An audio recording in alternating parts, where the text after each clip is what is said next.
the college football experience 2023 week 3 preview and draft episode on the Sports Gambling Podcast Network is brought to you by the SGPN merch store. Yes, use the promo code SGPN NBA to get 10% off everything in the SGPN store. So hop on over there and check that out. And remember, as always, to let it ride.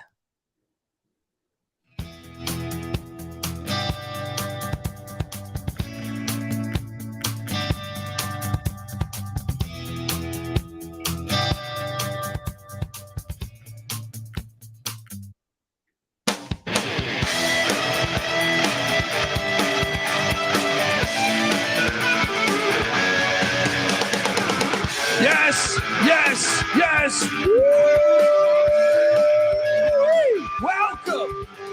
Welcome to the college football experience.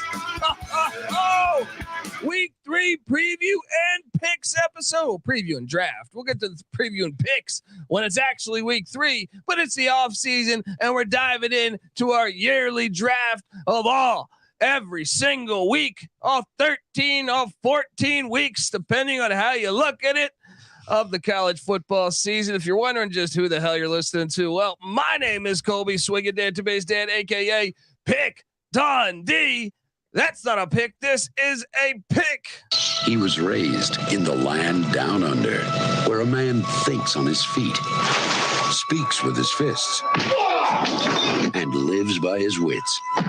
When Dundee happened, he was a superstar. I'm probably drinking too much and celebrating too much and not sleeping. Would have killed a normal man, but no, that's gone. The medical advice I got from that was like being hit by lightning. Pretend it never happened and get on with your life. I want this pilot. It's a matter of national security. It is a matter of national security that we keep jamming out these episodes, because college football needs to be talked about all year long. 5 days a week. Dundee's been breaking down shit for you over 8 hours a week. Find me another podcast that's doing that. Season's rolling. Off season, the portal opened back up. It's batshit crazy. I am joined by my co-host. Give it up for former JMU Duke defensive back, the burrito eating, sideline kiss stealing, wheeling and dealing, Patty C in the place to be. Hi.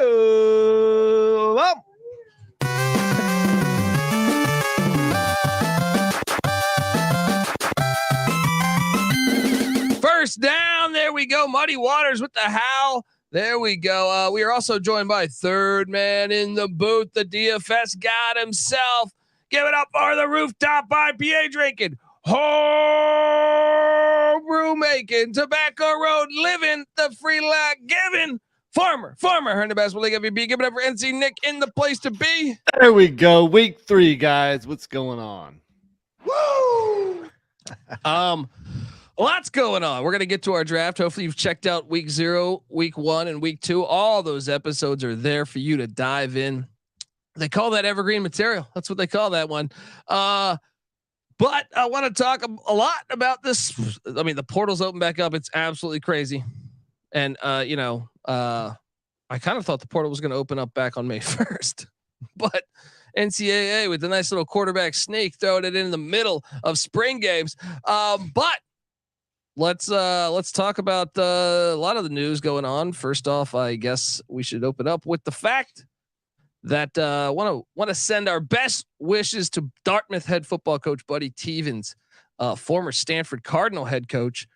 Him and his wife were biking in Florida, and a man in a pickup truck. I don't know if it was a man. Someone in a pickup truck hit them. Anyway, Buddy Tevens had his leg amputated and he has a spinal situation going on. Want to send the best wishes to Buddy Tevens, Dartmouth football. And Buddy's been in the game for quite a while. He's been coaching at Dartmouth since 2005. Prior to that, early 2000s, he was at Stanford. And he's been at a lot of programs throughout his career. Boston University back when they played football. Shout out to Bill Brooks, the former Indianapolis Colt. He was a Maine Black Bears head coach in the 80s.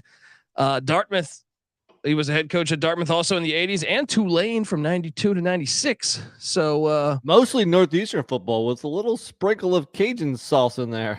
Yeah, was an assistant with the Florida Gators and Illinois. So wow, he's been around. Yeah, he's definitely best wishes to a football lifer. Well, let me say this, and it's completely off topic. I mean, it's on topic for what we're talking about. But we, as a country, I'm a strong advocate for more bike paths. You know, I think there should be an elevated path next to every bike road. If you can't put one right next to it, it's just, I tried to bike through LA. You know, I tried to do that commute. You go through West Hollywood, it's beautiful. There's a bike lane through the whole thing, right? As soon as you get into Beverly Hills, your life's on the line again. You know, I was about to say, as me, when I'm driving, I hate when bike riders can't stand it. Yeah, like to me, they need to be nowhere close to a road. I agree. Yeah. It's very obnoxious when there's a bike rider going on the road. Yeah, but you should. Santa Monica. I live in Santa Monica, block from the beach. It happens all the time. Yeah. It happens all the time. You know, like just, and they don't stay on that path. So to me, it's here's always my idea. Yeah. You know how you have like the trains, like, and you put up and you have a train track that runs like elevated. Do that with bike paths. Do an elevated bike path all through the city that connects. That's a lot of money. That's a lot of money, but invest it, make it happen, and then have a super awesome like transit bike system in your city. And you're at an elevated place, so it's like beautiful views the entire time you're biking. Drop that coin, baby. Let's make it happen. I like a rule that no biking in the city. Outlawed, baby. Well, I kind of agree with Patty. Was there like I have no problem with biking if there's a bike lane. The problem I have, especially by my house, there's curvy roads. It's wooded. You come around a curve, and there's a biker, and you have to wait behind him because you can't get past him because the other curve's coming up. And this biker is not needing that bike to get to work. This guy is in spandex going out for a little joyride. At the same time, he is inconveniencing everybody in a car. Yeah. So a lot of the time that guy's a self-absorbed prick too. Like, no, I have, as much rights in this lane as you do. I love when I go to like the beach or I'm in like Manhattan Beach and I'm walking my dog and they have a bike trail that comes through and the guy will yell at me. Yeah. It's like, you don't see him in a bike. Get out of the way. It's like, dude, fuck you. All right. Yeah, I don't like. Yeah, I mean, is it? Although let's be honest, there is a walking path there. So if you're on the bike path, isn't that the exact same thing as a biker being on the? It's got a point. True. But here's the problem. Why is the bike path closer to the ocean? They should have done the walking path closer to the ocean because the bike path is closer. You have to cut through the bike path to get to the sand. Yeah. It's just stupid. Right. On many levels. The biker's not trying to, unless he's got those big beach tires on his bike. Those are pretty cool. And look, it's 2023 here. Bike in your fucking house with those, get the, all right. Yeah. Peloton life. Unless you're living in fucking Montana. All right. I'm joking. I'm wishing the best. Just give me the elevated bike paths. Okay. Let's do it. I mean, if Elon Musk can put a tunnel underground, can't we put, that's what we should do. We should put all the roads underground and maybe like the highways underground, and then maybe have like one lane of surface streets for the cars and turn the second lane in every area into a bike path. Here's my you should run for office, buddy. Yeah. I should. We should spend all that money getting rid of domes. All right, that's what we should do. That's the priority. Yes, and get rid of domes. There's no spot for dome football.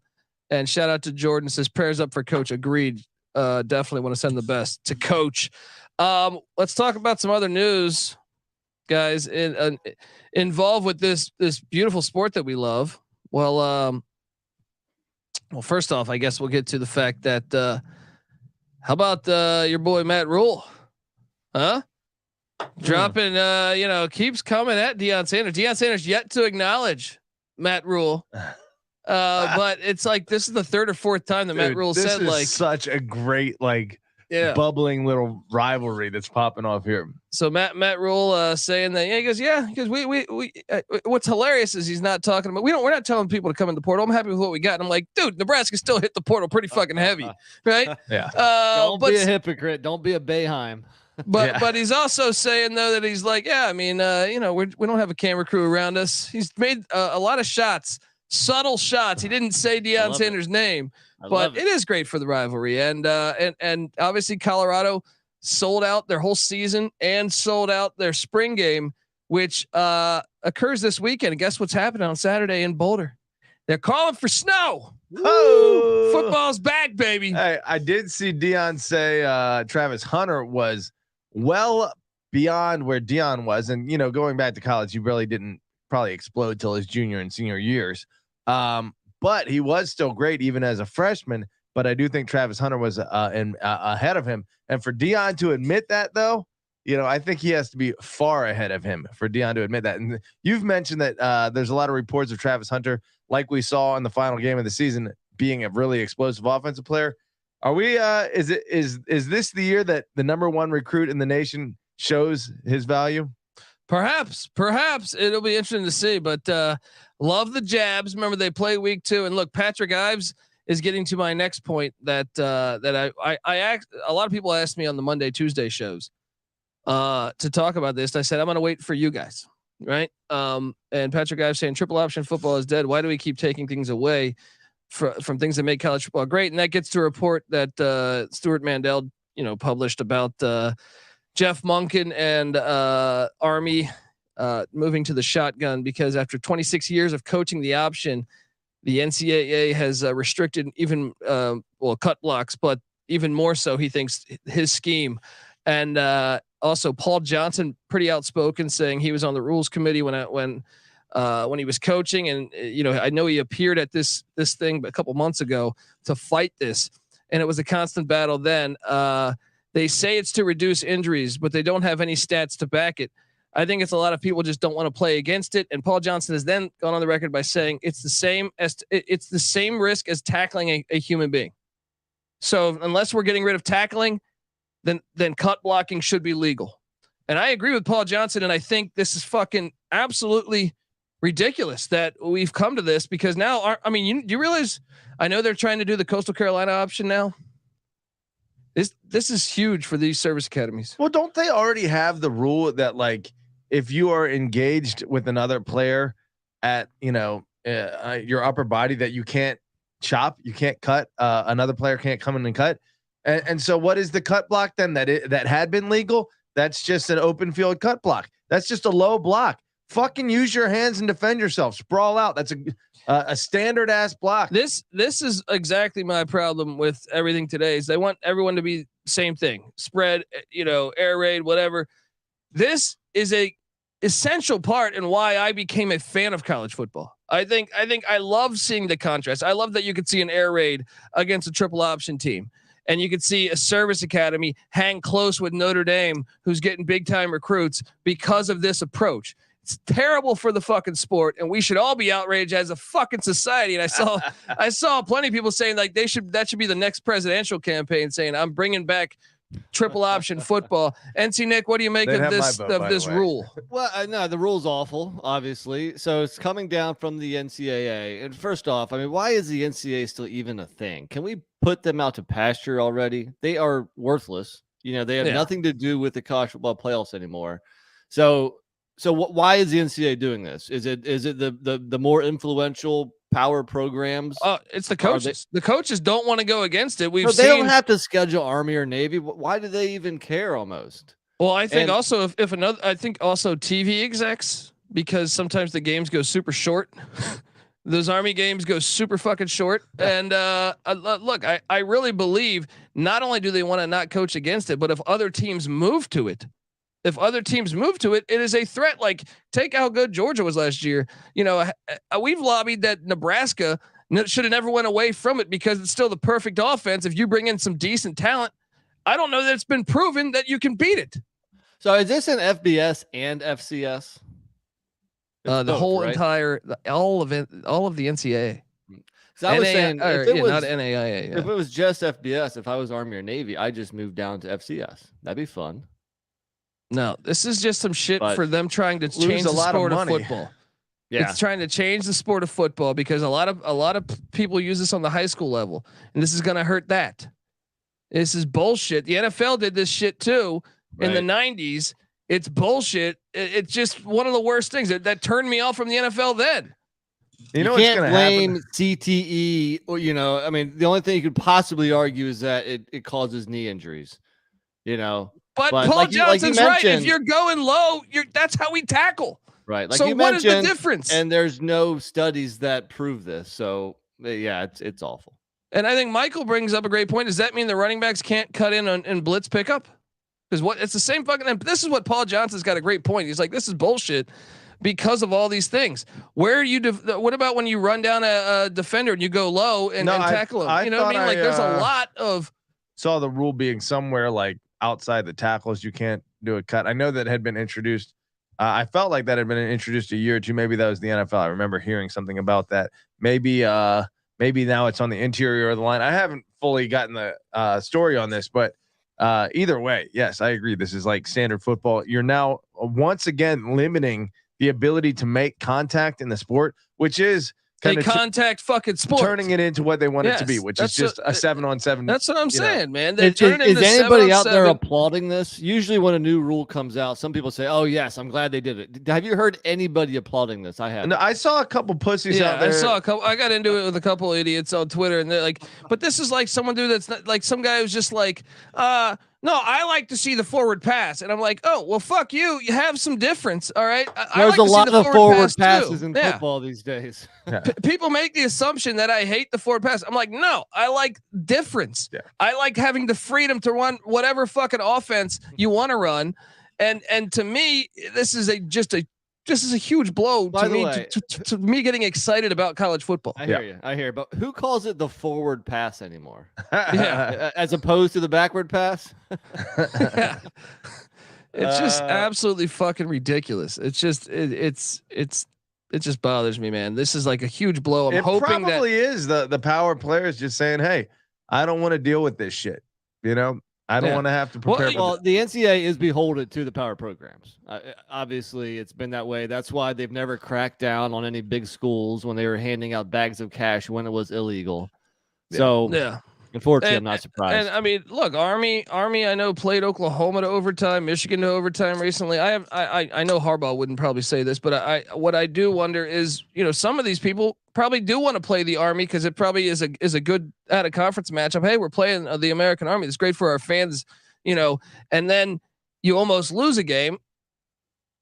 I think they might have something, man. The coaches, and Paul Johnson was saying he was on the committee back then, and a lot of coaches, wanted that change. It was not. And they would say injuries, and he'd be like, "Show me the proof," and they don't have the proof. No, they just don't want to practice and prepare for it because they don't see it very often. Because it's different, and that's what I think is a shot to the sport. Yes, all of us, you weren't practicing against that all year because your whole conference is running the fucking pro style or air raid or run and shoot schemes, and all of a sudden you scheduled a triple option team. Well, welcome to fucking football. Yeah.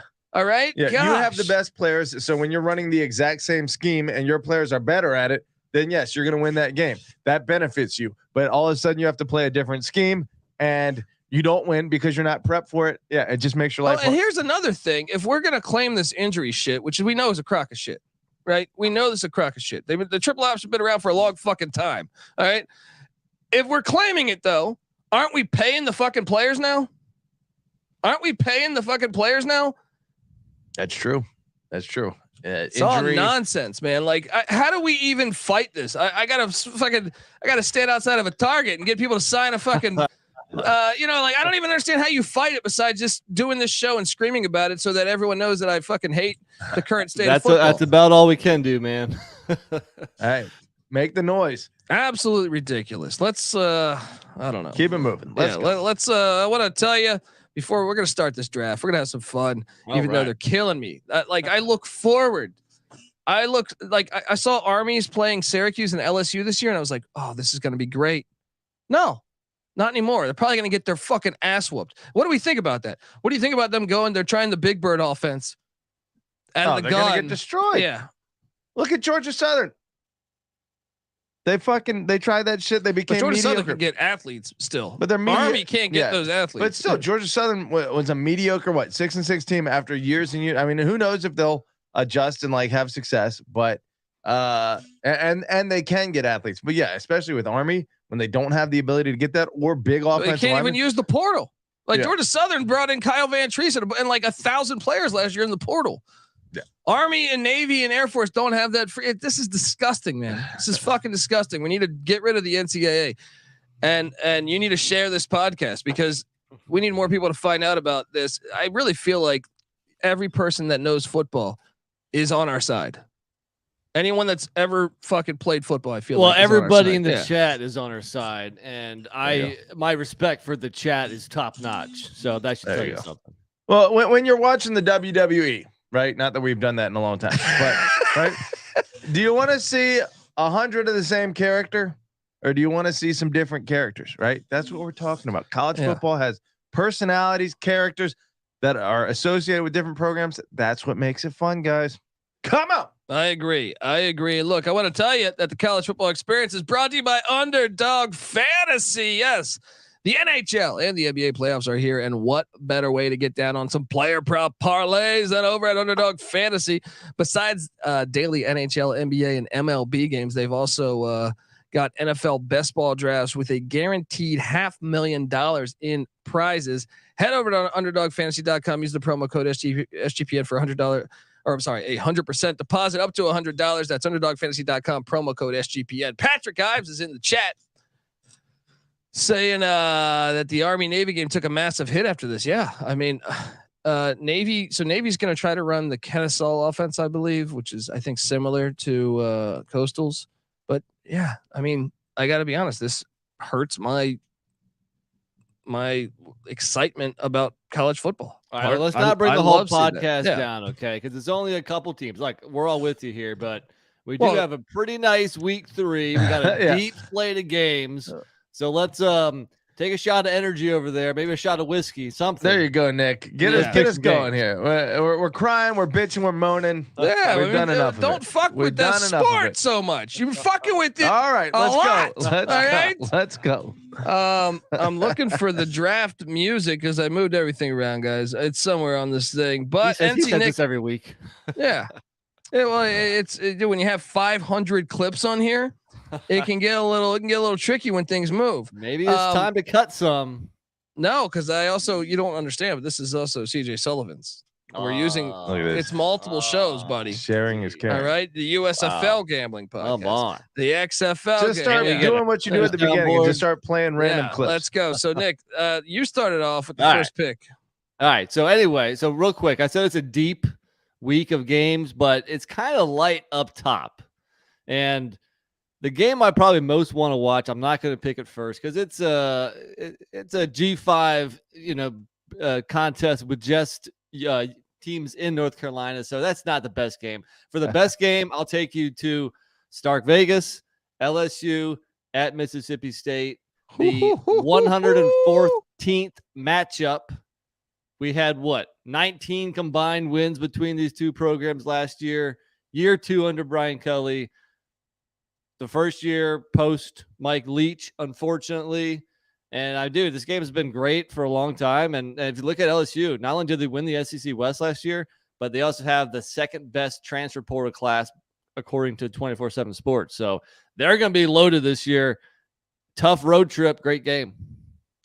Yeah. I mean, look, this is where Leach broke the SEC passing record 1 game in. It's a fun little game, and I'm excited to see how Zach Arnett and Mississippi State do. Obviously, they're kind of getting rid of the air raid. It'll be interesting to see how Will Lawn Chair Rogers does in the pro style offense that they're going to be running. Patty C, what do you make of LSU at Mississippi State? I mean, without Leach, it's very difficult to project how Mississippi State is going. They're one of the most interesting teams to me in college football this year because I have no idea what to expect.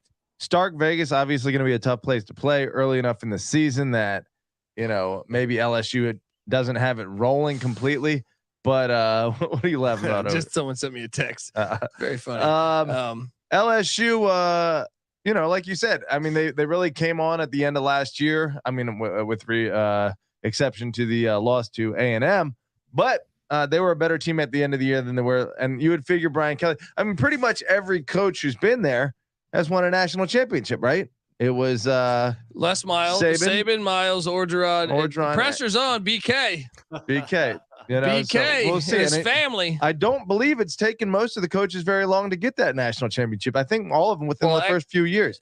So, but you got to wonder if the NIL, I don't know. I feel like that they will spend their money, but you wonder the NIL, you know, does that equalize it some, so it will be harder for them to get? Probably. You know, we know Patrick Peterson said he got $200,000 from LSU. So I mean, they're still going to have that money to offer, but I feel like other teams can offer some too. That's a drop in the bucket now. Yeah. That's nothing. All right, that's game one. NC Nick, SEC plays, Nick. I kind of wonder if all of us would have different number ones. Say that again. I'm sorry. I was wondering if all of us would have different top games. Probably I did have a different. I had a different top game, so that's interesting. That answers that question. Patty C, it moves to you, buddy. Well, I'm going to take your top game. I'm almost certain of that. So you better start getting those gears spinning and find another one, because we are going to Morgantown, West Virginia. Yes. Where after last year, I mean, come on, this was the best game of the season last year. It was up there. Mountaineers hosting the Pittsburgh, the Panthers. Amazing matchup here. First ever college football game broadcasted. Was it? Yeah. Interesting. It was on the radio. It wasn't on ahead of TV. What year was that? Do we know? You know, I do know that because I texted to myself the other day. Look at this guy. He's got his stats. That would be, give me a second here. While you're looking that up for you. I'll say this. 1921. Old school. You know, over 100 years of West Virginia Pitt broadcasts, and this is another great installation of it. I'm going to say this. Neil Brown very much on the hot seat. This game could get him that hot seat on fire, you know, so they have to win this one at home. Pittsburgh, Narduzzi, meanwhile, has been hot of late, relatively speaking. So I think, you know, you don't need much in this game. V has won 6 of the last 10. There it is. 6. They almost won last year's. Utter hatred is what you're going to get. And the Morgantown crowd is going to be absolutely on fire. Speaking of that, Moneyline Max says college football week 3 is eat shit Pitt week. Let's go. Hello. Yes. I mean, obviously, Nick, I'm curious. I had Mississippi State LSU as my top 3. How did you choose that over the Backyard Brawl, buddy? Yeah, well, this is my number 2. So I mean, this is a great college football rivalry. It encapsulates everything that we love about college football. But really, I mean, WVU hasn't really been of consequence the last 5 years or so. And Pitt, they had that 1 year with Kenny Pickett where they went, you know, they had a pretty solid year. But overall, these are two kind of average teams. Ooh, and that's why I couldn't put it at number 1. Look, I didn't have it far down. I had it at number 2. But I think LSU Mississippi State just might be more meaningful this year. I agree with you. I would say there's no game on the slate this week that says 2 national championship contenders. Probably not even a game that says 2 real playoff contenders. Do you think LSU is a playoff contender? I would say they're a playoff contender. Yeah, I don't know that they're a national championship. Is Mississippi State you're though? A playoff contender. There's only 4 teams. Yeah. I mean, if you're a playoff contender, then you're a national championship. But this year is interesting, even though, you know, the 4-team, you know, invitational nonsense. Thank God it's the final year of that as we move to 12. But, you know, I do think it's pretty fucking open. There's big question marks at almost every school. So LSU wouldn't shock me if they won the SEC. They played for the SEC championship last year in Kelly's first year. What if they win? But I would say Mississippi State, no. And I'll push back a little bit. I think Pitt with Phil Jerkovic. I think there's no more divisions. I got no idea what's happening in the ACC. I can tell you this. I watched that Clemson spring game.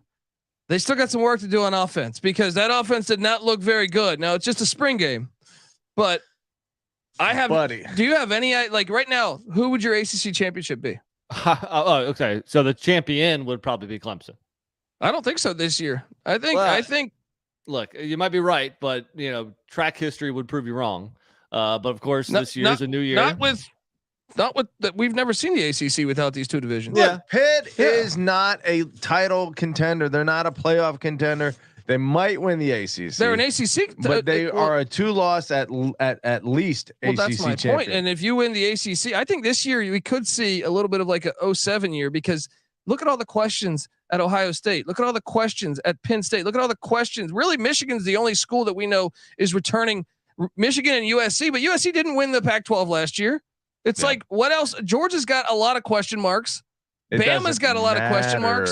It doesn't matter. It's not like the college football playoffs have, it's not like a variety of teams from across the country have made the college football playoffs. It usually comes down to the same 7 or 8 teams. Well, very true, but I would argue that they normally have returning production. Normally, a lot of them will have returning production at quarterback. You never see all of it on 1 year. I would say this last couple years also, TCU made it, Cincinnati made it the year before that. So maybe we're starting to see a little bit more variety. Maybe this year we'll see another team, or maybe another 2 teams that kind of surprises us. But I don't know. I mean, no one had Michigan. No one had Michigan going last year either. Everyone had Ohio State. I will say that you have a point. Michigan made it 2 years in a row now, so I think Michigan was right there in the conversation. Well, they won the Big Ten, yes, as they should. You know what I mean? But it wasn't like they were a long shot. They weren't a stretch. They weren't a stretch. They weren't. For odds to win the Big Ten, I know they were not the favorites. They were definitely not the favorite. But I'll say this. You're right about a lot of quarterbacks being question marks at some of these major programs. That I feel like that hasn't happened.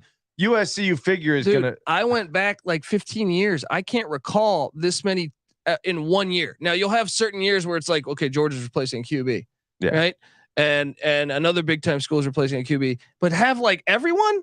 Ohio, I mean, who are the 6 teams that have been the staples of the college football? Ohio State, we have no idea who they're starting at quarterback. Yeah. Georgia, we're not sure who they're starting at quarterback. Alabama, we're not sure who they're starting at quarterback. Fuck, even LSU, we don't even know. We think it's going to be Daniels, but Clemson hasn't proven a quarterback. Yeah, that's what I'm saying. You have all those ones wide open. If anything, we think Michigan and USC are the 2 that like, okay. But USC didn't win the conference last year. They didn't make their defense sucked ass, and Michigan's quarterback McCarthy had some question marks. Yeah, definitely. I think this is the most open year in a while as far as that. Now, who knows? Maybe you're right. Yeah, 2023 in basketball, 2023 in football. NIL's got to have something to do with that too. And the transfer portal. TCU just played for the national championship with a shit ton of transfers. It's a new day. Yeah.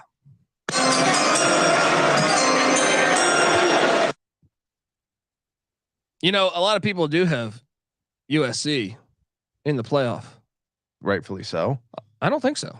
When's the last time they won the Pac-12? It's been a while. Yep.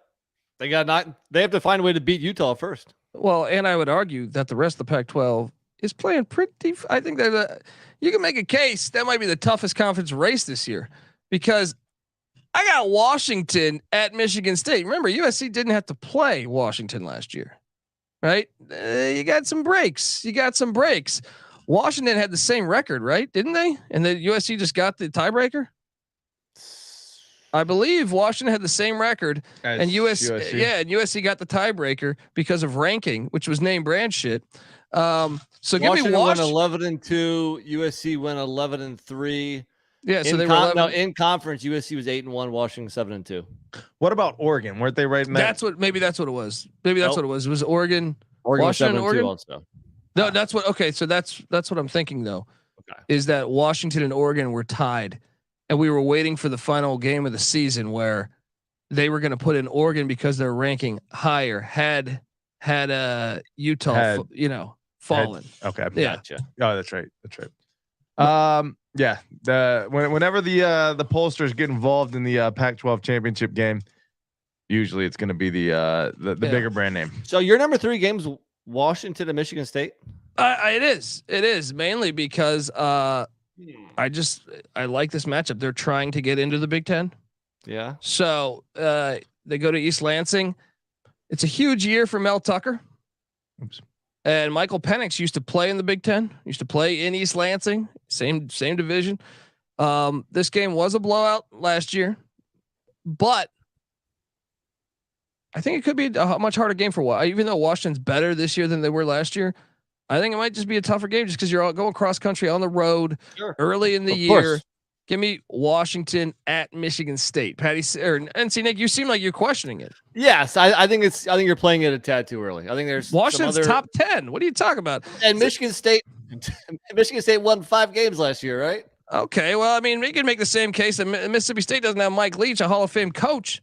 But still, Mississippi State won like 9 games. And they lost their coach. Year. Okay, but Michigan State would have been better if they lost their coach. You guys are Tucker haters. The guy went 11 or 12-2 the year before. Phony. Yeah. Yeah, it was a phony one though. Phony baloney. What's his overall record, buddy? Talk to me. Hey, his overall record is he beat a playoff team 2 years ago. Okay, so and they won 11 games. Pretty high upside there. You guys are haters, and you've got Colorado hatred because he left you guys, right? Oh, I'm so glad he did.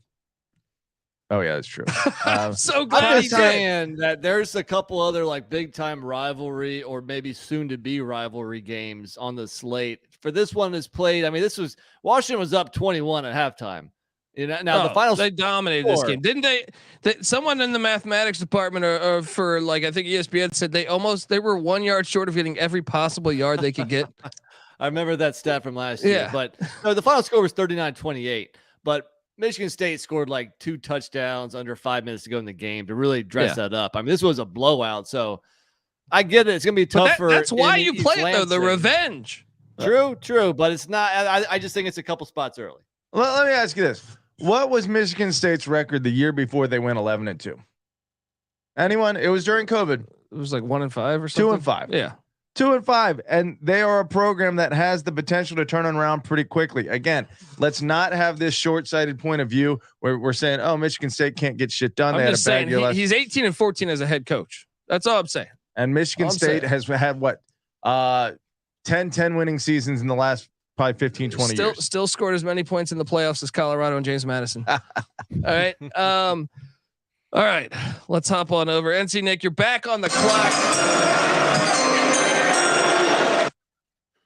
Well, I think Tennessee at Florida is a better game for starters. I mean, this is a big time rivalry every year. But Florida sucks. Well, even last year when Florida was having a bad year, Tennessee only won 38-33 in Knoxville. So now you got at Florida. Yeah, I mean, and also Florida won the 5 games before last year's loss. So I think this matchup is more intriguing because it has a rivalry aspect. It has a revenge aspect. I get it. Florida and Michigan State were about the same last year. And you didn't see the spring game, did you? No, I don't watch spring games. Well, I heard Mertz is killing it. Not in the spring game. No, I don't put much weight in Billy the spring Napier game. said we're hitting the portal for a quarterback after the spring game. So there's a lot of uncertainty. Let's put it like this. I'm not sure how good the Gators are going to be this year. Potentially, but still, I mean, throw the records out when these teams play. Fair. Look, I had this in my top 5, so I'm not going to knock it. But I just had Washington, anytime Michigan you're at the swamp period, it's going to be a challenge. Yeah. The fans alone make it hard, let alone the talent that they have down there. Year 2 for a coach, there's always a jump. And Graham Mertz, let's be honest, Anthony Richardson, good. Like you said, LeBron James, Kobe, how much did Kobe change his tune on old Anthony Richardson, by the way? Did you listen to that clip? I did listen. At the end, I said, see, a lot of people took that. Shout out to J Mark. He edited that clip a nice way. Yeah. I said he could be like LeBron James or he could be out of the league in 3 years. Yeah. I feel like so everyone said, oh, he's going to be LeBron. I said, no, he might be out of the league. You were still much nicer to him, but you could have just said he's going to be out of the league in 3 years. No, go listen to that episode. Cause I say, let me start at off the by beginning of last year. You were like, no, I'm talking about, I just did that show like 2 weeks ago. Right. I said, look, I was not impressed by him at Florida.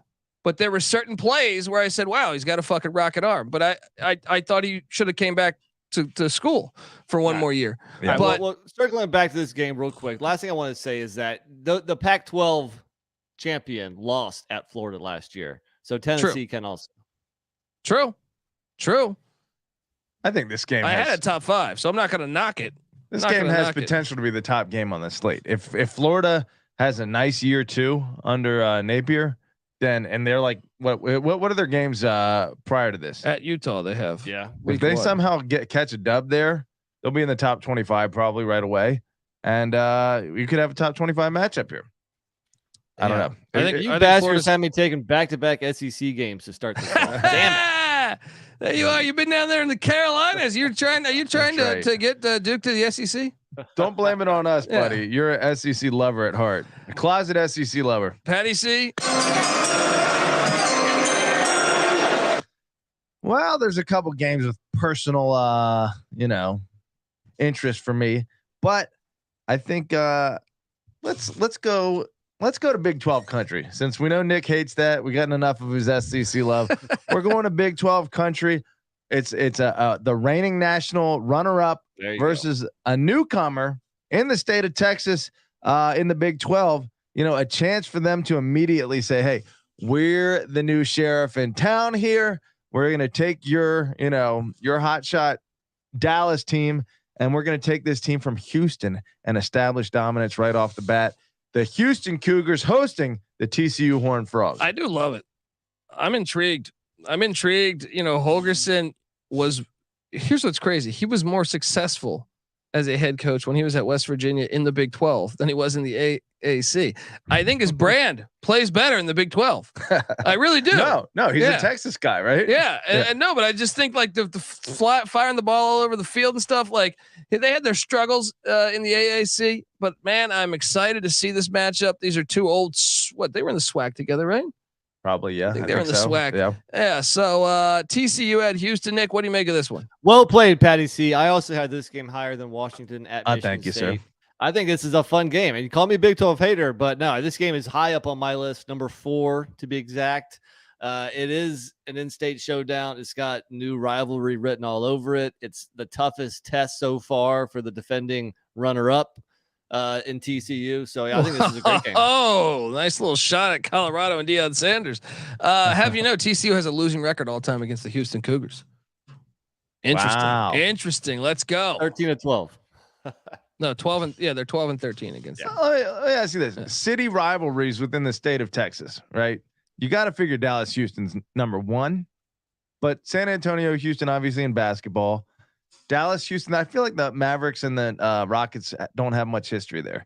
But as far as like the two, like Cowboys, Texans, never really played on the field, or Oilers, I should say. Yeah. But they were battling for the hearts of the Texas fans, people. Yeah. I don't know. I think this could be a rivalry that pops off here pretty soon. Yeah, TCU, Houston. I'm surprised you had it over Washington, Michigan State, but I did have this. I had this up there. It just wasn't ahead of Washington, Michigan State, obviously. Well, but we played 5 games so far, and that is my top 5. So your game, like I said, wasn't too far off. But so they might not have been my exact order, but top 5 is the same top 5 I had, for whatever that's worth. There you go. All right. Well,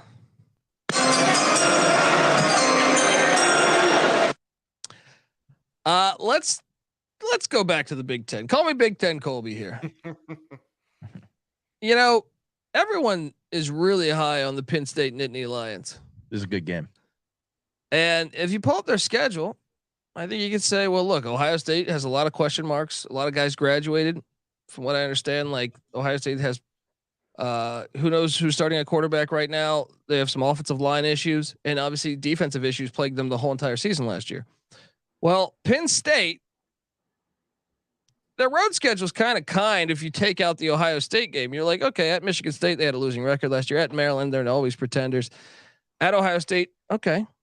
That's the test, right? Of course. At Northwestern, easy. But then there's this sneaky little game against Brett Bielema, who I think always better than what people think. In Champaign, I know they lose their DC, but they also lose Tommy DeVito and bring in 2 capable quarterbacks that I think are better than Tommy DeVito. So I think the offense could pop a little bit more, even though they lose Chase Brown too. Penn State at Illinois. This is fantastic. Wish they would put this on Friday night. Personally, put this on Friday night. Nah, this is a Saturday game. This is Saturday. Big Ten's been doing those Friday night games. Beautiful. I kind of agree. This has Saturday written all over it. You guys are fucking all over the place today. Big Ten football is supposed to be played at noon. I don't want. I think my new design of college football is multiple weekday games for every fucking conference. Every fucking conference. Well, make the shitty games. Yeah, or not shitty games. I think a lot of like G5 should definitely go weekday, because you're watching more of the big name programs come Saturday. But no, Patty C is right. Me and Patty are we're lockstep so far, but I think this is a new kickoff. But you know what, to your point, Colby, it is a great game. It's that rematch of the 9 overtime game in 2021. Yeah. where Illinois beat Penn State. They didn't play last year because they're in the West and East. Penn State Purdue. Penn State Purdue was a Thursday night last year. It was fucking awesome. And then on Friday, Illinois and Indiana was a Friday night game, and it was fucking awesome. That was like week 1 though, right? Yeah, that's a little bit different. I'm sick of this old. If we're changing college football, let's fucking change it. Well, and also again, college football has totally missed a layup here on the weekday games. There's a couple more this week compared to last week, but still, I think 3 games total as far as FBS. So they screwed that up. Yeah, the Friday game's good. But. One more thing: did Penn State had the quietest 11-2 season ever last year? Only losing to Michigan and Ohio State too. Well, that's what makes it quiet is 2 definitively better teams in front of them that no one expected them to win. Although they kept it real close against Ohio State until the end. Ohio State dressed that up pretty nice. And speaking of that, Michigan, Illinois nearly beat them. And I feel like this is also they should have. That was ridiculous. I'm still mad about that. I mean, you mentioned that Penn State doesn't have a lot of daunting games on their schedule outside of the road trip to Ohio State. This is the sneaky one. This is the sneaky one. And this could be the difference between if there's a 3-way tie, say they get the better of Michigan in State College this year, and there's a 3-way tie, then this could be the thing that crushes Penn State again. And it probably is. And Weehawk brings this up. Illinois off of a road trip to Lawrence could be, they're going to go to Lawrence, lose to Lance Leipold, and then they're going to come back, shock the world against the Nittany Lions. There you go. Perhaps. I mean, I could see it. I could see it. Let's go. Petty C or no, NC Nick. All right, no more SEC nonsense. I have to take a homer pick here because out of all these great games, look, this is just my personal, preference here, but this is the game I most want to watch this week. And it is 2 G5 schools within the state of North Carolina, the East versus the West, the Sun Belt versus the American, ECU at App State. Come on into Boone, guys from Greenville. Let's see how you play in Boone because you didn't play very well in Charlotte against App State 2 years ago. So this is a great game. I can't wait for it. Look, I would have played this first if you let me, but I was just trying to be kind to you guys because this is the game I want to see most. The whole fucking this and Backyard Brawl. All right, this is the 2 that I want to see the most. All right. Obviously, you have 2 awesome fan bases, and I was talking about this show on a solo show that I was doing, or this game on a solo show that I was doing. Was that I'm glad it's at Kid Brewer because Kid Brewer's better than Dowdy Ficklin. Sorry, ECU fans. Oof. It's just it's in the mountains. Those it's in the fall. Good. Dowdy Ficklin has a bigger stadium, right? It's 50,000. No, but it's just I believe the Kid Brewer is like the perfect college football stadium. Well, the surrounding area certainly is more beautiful. It's just perfect. Is it a more raucous crowd? Oh no. Wow. But I'm just saying like it is. I'm glad because that fall, in the forest is just going to be fucking fantastic. Oh, yeah. And I saw their baseball stadium. The App State is doing something beautiful up there. I know. They're just doing a great job. So, and we know that, it's been a fun little run. App State, you beat Texas A&M, you beat Michigan, you beat South Carolina and North Carolina. And look, you even got us in Charlotte when after Scotty Montgomery planted a bomb inside of our program. How long can he use that excuse for? Well, that was Mike Houston's year 2? Yeah, whatever. I mean, dude, look, I've been shitting on Mike Houston, but come on, that was a rebuild he had to do. It was. And so you're telling me we get to go up there and steal a dub, even though I love App State. I almost wore the App State sweatshirt today, but my wife said, no, you're going to talk about the game. ECU 31, App State 3. How many times? Wow. How many times have these teams played? ECU and App State. I think it's been a while. Let me pull up the old rivalry. It's only been 2 years, but not a whole lot. No. I mean, been a while since they first met. Like they've played for a long time. All-time series. I feel like these teams since 1932. Woo! First time they played. Nice. All right. This goes back. 2 passionate fan bases. ECU would have to take. I don't know. There's a pretty even matchup. I still favor App State at home, but what do you think the spread on this game is? ECU laying 13. Nick, I guess you're not a reasonable. I'm gonna lay the spread in this game. I'll say it's App State -4. That sounds about right. Game's great. It's gonna be a fun one. And bunch of drunk ass fans. Shout out to North Carolina because I think they figured this out. Other states haven't figured this out in a lot of spots. You know what I mean? Like play more of these. Yeah. Yes. I want to see regional rivalries. UCF Miami. I want to see UCF Florida, UCF Florida State. I want to see, just all cool games like that. Troy, Alabama, UAB, Alabama, even. If you're gonna do it, Don't give us Western. Sorry, Weehawk. Don't give us Western Carolina. Give us Troy or South Alabama or something. All right, Patty C, you're on the clock. Well, speaking of Troy, there is a game that's on my radar, but I am not going to pick that quite yet, even though that's going to be a damn good game. Oh yeah. What's that? Oh, I was agreeing with you. Sorry, go ahead. Okay. We're going to go back to the SEC, which would please Nick, I'm sure.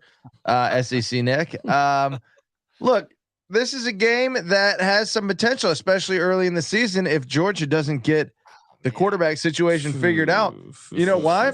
Because what did Beamer do his last 2 regular season games? But they always start really slow, man. He needs to learn how to get some wins in the beginning of the season. His first year there, they didn't have a quarterback. Last year, they got the number 1 quarterback, or one of the Heisman favorite, and he finally got it figured out by the end of the year. So South Carolina is kind of low key rolling into this year. We'll see. They got destroyed in the portal though. News alert: me and Patty C are no longer locked up. Well, what else? I had another SEC game that was better than this one. I thought I had one game where the SEC was playing Big 12, which was better. Yes, that's what I mean. That might have should have been. To be fair, this has been played since 1894. True. Look, in terms, didn't South Carolina beat Georgia at home? 2, 3, 4 years ago? I think it was 4 years ago. A major fucking upset. Still though, in their past, in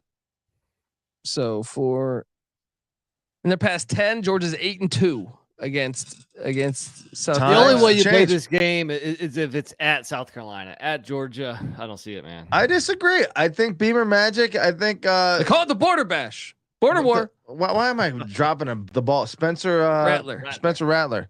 I think it could be a factor. I don't think. Also, South Carolina is like a top 25 recruiting program. That just makes them like 10th in the SEC. But that doesn't mean they're going to get completely destroyed at the line of scrimmage against Georgia.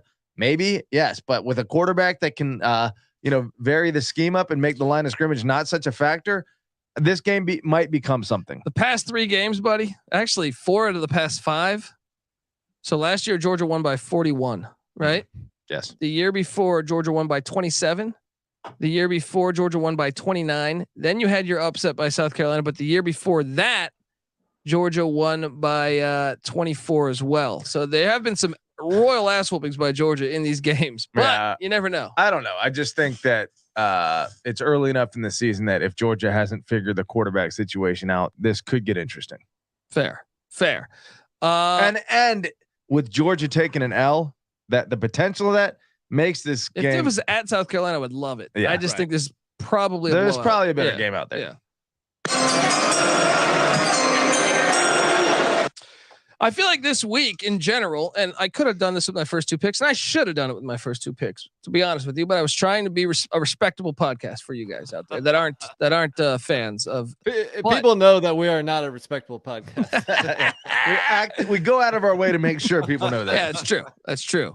But anyway, I don't give a shit about all these other games. I care about 2 games this weekend. I'll be honest. I care about actually 3. I care about watching the Backyard Brawl because that should be played every. Multiple times. I'd be okay if they played it 5 times a year. ECU App State, and then you got to play this one. The Rocky Mountain Showdown's back. And why did this ever fucking go away? Yes, I am talking about Colorado State, Colorado.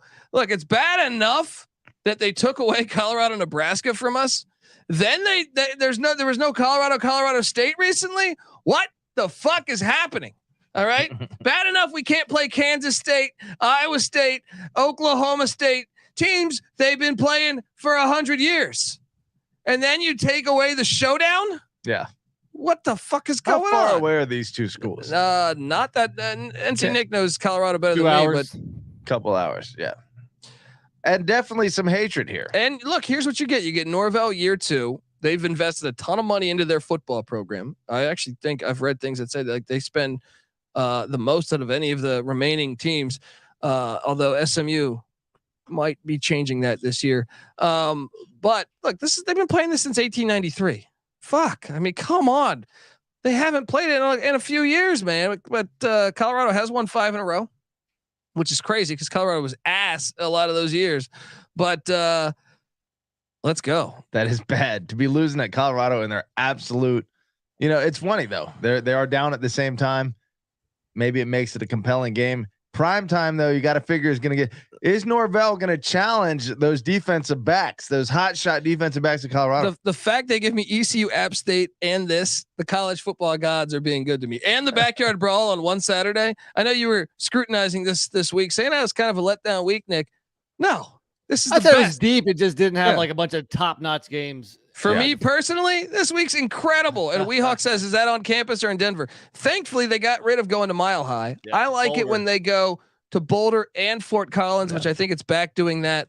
But I still think I'm okay with it being Denver. It just needs to be on the fucking schedule. It needs to be on the schedule each and every year. Was this the first game of the season often in the past? Always like first 3 weeks, but a lot of times first game of the year. It's a great way to kick off the season. And you know what? It's really only an hour. So I was a little bit off there. So it's not even 2 hours. It's an hour. It's nothing. I mean, these schools are right next to each other. Next door neighbors. I went to high school with a guy from Fort Collins, and he was classic because he would call he's like, Colorado's got the yuppie hippies, and he's like, where Colorado State just has the hardcore stoners, like the grimy stoners. That's the way he compared it. He was like, but I know Colorado's changed a lot in the past 20 years, but in high school, it was funny. I love in Colorado, there's not a rich, poor like factor. It's like grungy stoners versus like uppity stoners. Oh, but this uppity stoners, is that such a thing? I guess in Colorado. Yeah. So. Colorado. They call this the Centennial Cup, guys. Nick, what do you make of this one being back on the schedule? Yeah, it's about time, but it is funny. I mean, what Coach Prime can do. Obviously, we're talking about the sellouts and everything. So this was what we played this at pick 9, I think. If it wasn't for him, it would have been pick 29 because these schools were not good last year. Neither of them 1-11 versus 3-9, but everything is different. 1 year, it can make a ton of difference, and it is here. So I'm excited to watch this one too, because every week Colorado is must-see TV, and it might just be Coach Prime's first W. Oh, you sandbagging son of a bitch! Throwing salt in Colby's day. I said might. Yeah. Do we expect Nebraska? How are you going to turn your back? So you had Colorado State winning the national championship last year. Yeah, both of you guys did. Do we expect Norvell to be better year 2? Definitely. Yes. Definitely. Okay. Yeah. So maybe this game is a little bigger than we think. Yeah, people forget Jay Norvell was a member of the '85 Bears. You know what I mean? He played on that defense. This is great. You get 2 old school defensive backs in the NFL going at it. Deion, Jay Norvell. Let's fucking that go. 85 Bears. Ron Rivera, I forgot was on it. Obviously, Singletary. Yeah. Richard Dent, Dave Dewerson, Gary Fensick. I think Patty was talking about coaches. Rich Berry. Yeah. Well, no, I'm just talking about great players that you Wilbur Marshall. Wilbur Marshall. Dave Dewerson. Yeah. The whole what he had the CTE. Everyone has been in the news from the 85 Bears for the last 20 years. Steve McMichael. What's the cooler team? 85 Bears, like the 85 Mets. Ooh, 86 Mets. 86 Mets. Dude, the 86 Mets might win that. Who did more blow? 86 Mets. 86 Mets. Yeah. 86 Mets. Like that whole people are like New York City was terrible in the 1980s. It was because of the 86 Mets. I firmly believe that. You know what I mean? Like they did 75% of the blow in the city. Didn't they have the parade and they couldn't find Doc Gooden? He was passed out underneath the fucking freeway overpass. Yeah. I mean, that's incredible. It's incredible. World Series, what MVP? I'm guessing.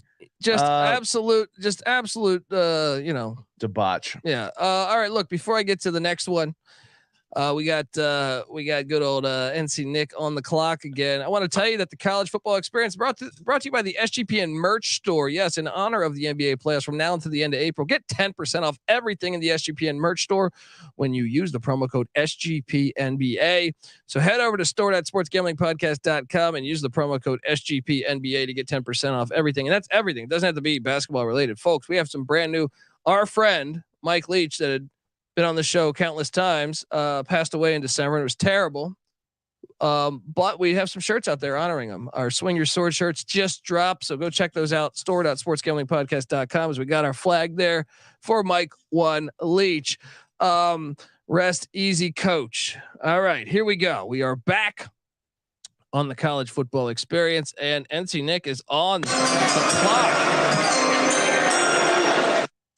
Well, let's just go ahead and keep it in my home state, shall we? Here is an interesting matchup because we've never seen it before. First matchup ever.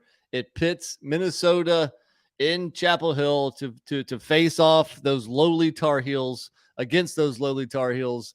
But it's an interesting game. It is a contrast of styles. Minnesota's run heavy, physical. UNC is a little more finesse. And it's two good teams last year, 9-4 versus 9-5. So I think Minnesota at UNC is a very interesting matchup. Minnesota at North Carolina, never fucking played before. Unbelievable. That is unbelievable. Patty C, what would you guys be more shocked at this year? Minnesota playing in the Big Ten championship or North Carolina in the ACC championship? Good question. Minnesota. I'm gonna say Minnesota. This has got to be the year for Minnesota. This is the last year of the SEC or the Big Ten West, that we think. And look, this is he's going to row the boat into the big look. Jeff Brom's gone, so Purdue can't repeat, right? They're a little bit of a rebuild, right? Illinois loses their defensive coordinator and Chase Brown at the running back spot. Northwestern's been ass lately, and the portal kills them because they can't bring a lot of guys in.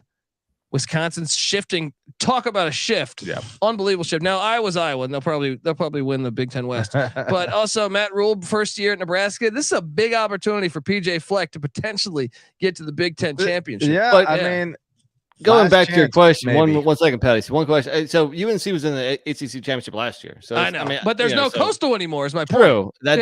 True. Yeah. But I think that's the answer. But anyway, go ahead, Patty. Oh, I was just gonna say, this could be the last chance for Minnesota because once, if those divisions go away, Minnesota's not sniffing it. Yeah, Fleck, row, baby. Interesting matchup. Patty C, it's back to you. I like it. That's a fun game. It is a low key fun game. Yeah. Well, let me ask you this: Flex style. You said they're a more physical team, but are they? Is that because North Carolina's a sissy team? No, Minnesota's like a run first team. Look at like Muhammad Ibrahim and all those running backs that they've had. Yeah. They haven't been a pass first team. But I feel like they're a balanced and explosive team. I feel like he reminds me of Matt Campbell. Minnesota has not been explosive in a few years. Who was their quarterback though? That Tanner Morgan for 30 years. He's gone. He was solid. They were a balanced offense. They're not a Big Ten West pound the rock team. They're a balanced. I would say they lean a little more running to pass. That's all I wanted to ask. Okay. I mean, Tanner Morgan the past 2 years has been throwing for like $112 a game. You know what I mean? I mean, more than Spencer Petrus, but not by too much. Yeah, I guess in the Big Ten West, it's like, man, relative. You see those boys in Minnesota? They're flying the fucking ball all around the field. They threw for over 200 yards, man. Like we played them last week. They threw for 157 yards. Believe that shit? Unbelievable. Man, are they going to be too physical for North Carolina? We'll find out. No more Phil Longo at North Carolina. They're shifting from somewhat air raid. I mean, I think they brought in kind of an air raid. Two flagship state programs playing for the first time. Kind of fun. I like it, Nick. It's on you, buddy. You know what? I'm wearing the hat, and I'm gonna skip a game that's clearly better because it means something to me, right? And that's what college football is about. It's not about catering to the entire country, right? It's about taking it personal. And this one is personal. And let me tell you why this one's personal. Of course, I'm talking about University of Virginia going to Maryland, right? Maryland. How about Maryland's new uniforms too? Going back to the old classic Terps script on the helmet. Esiason era. That's right. I mean, beautiful. Those are classic. Yeah. Let's give them credit where it's due. Well, let me tell you. I know I want you to explain more, but this is the game that ruined my childhood a lot of times. All right.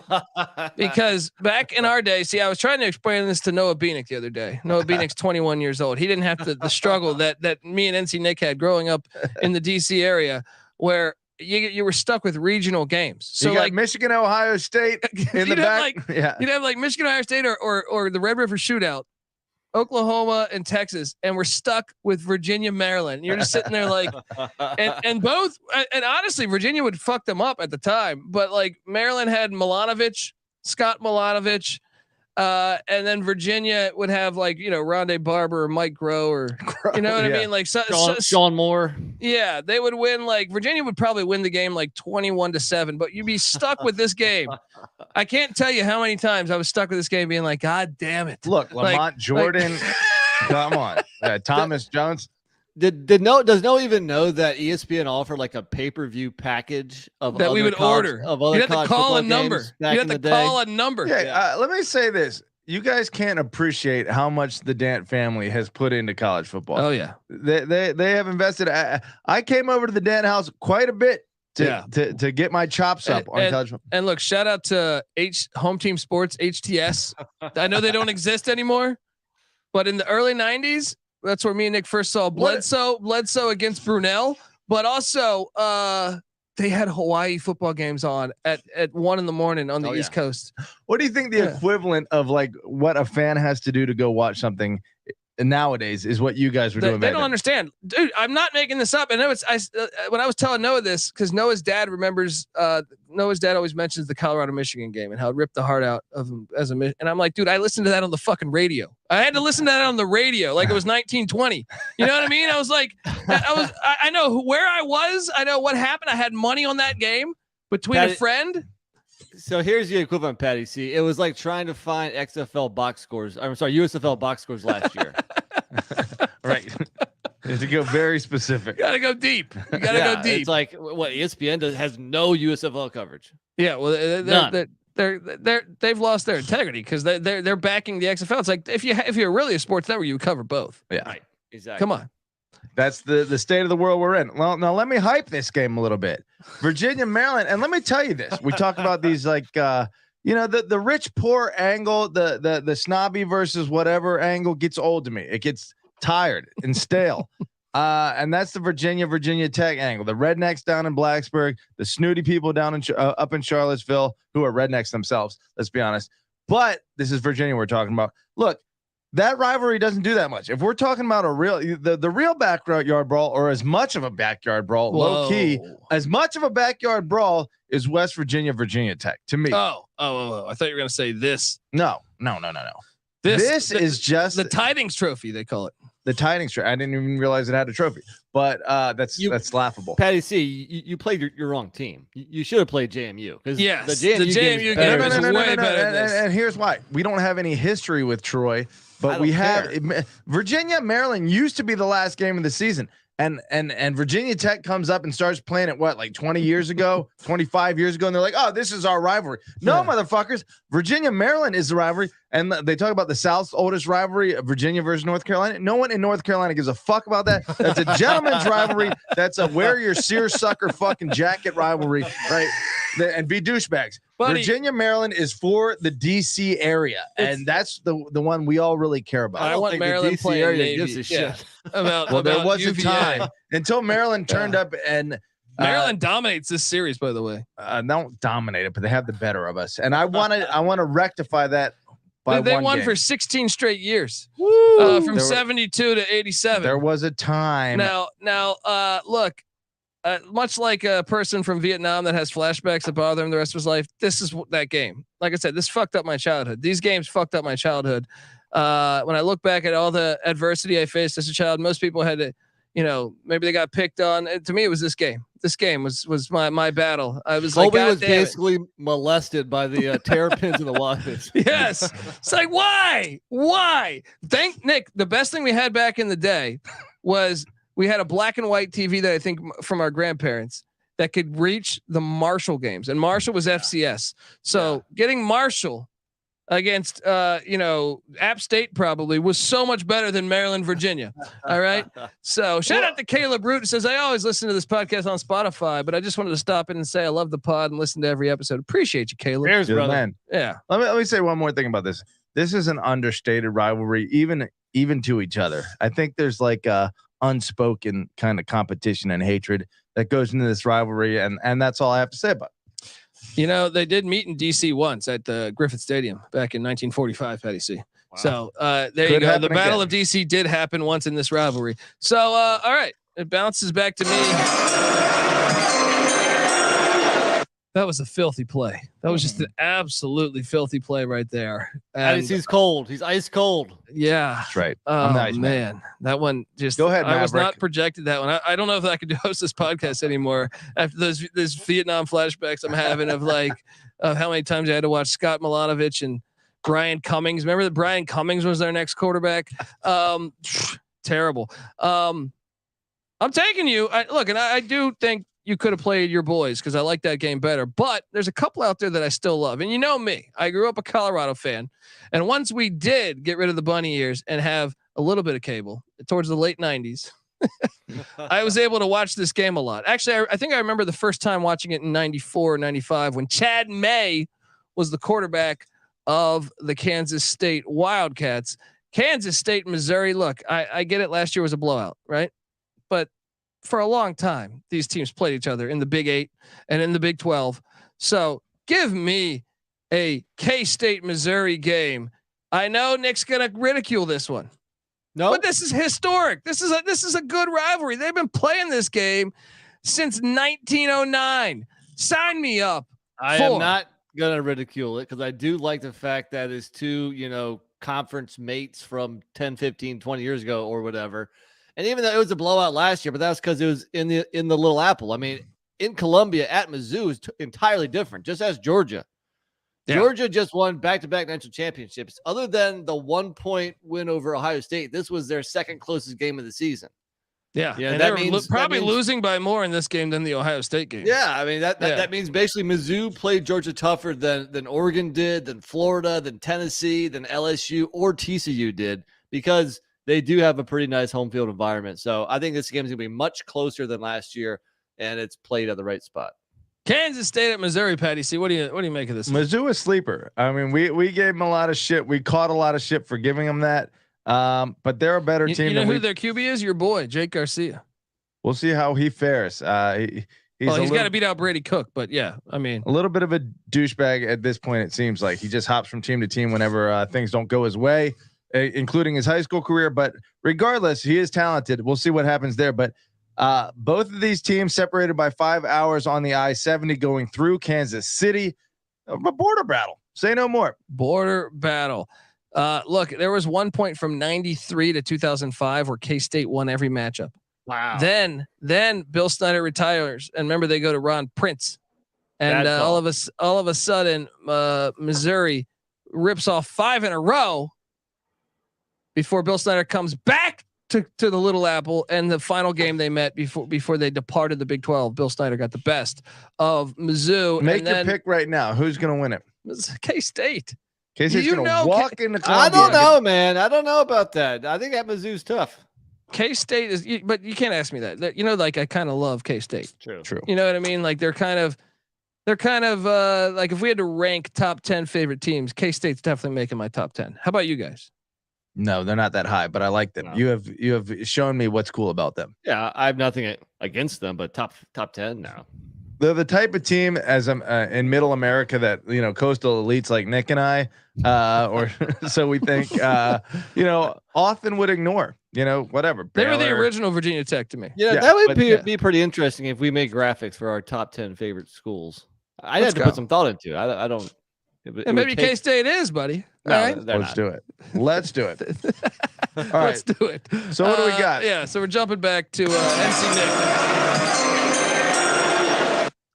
Actually, hang on 1 second. All right.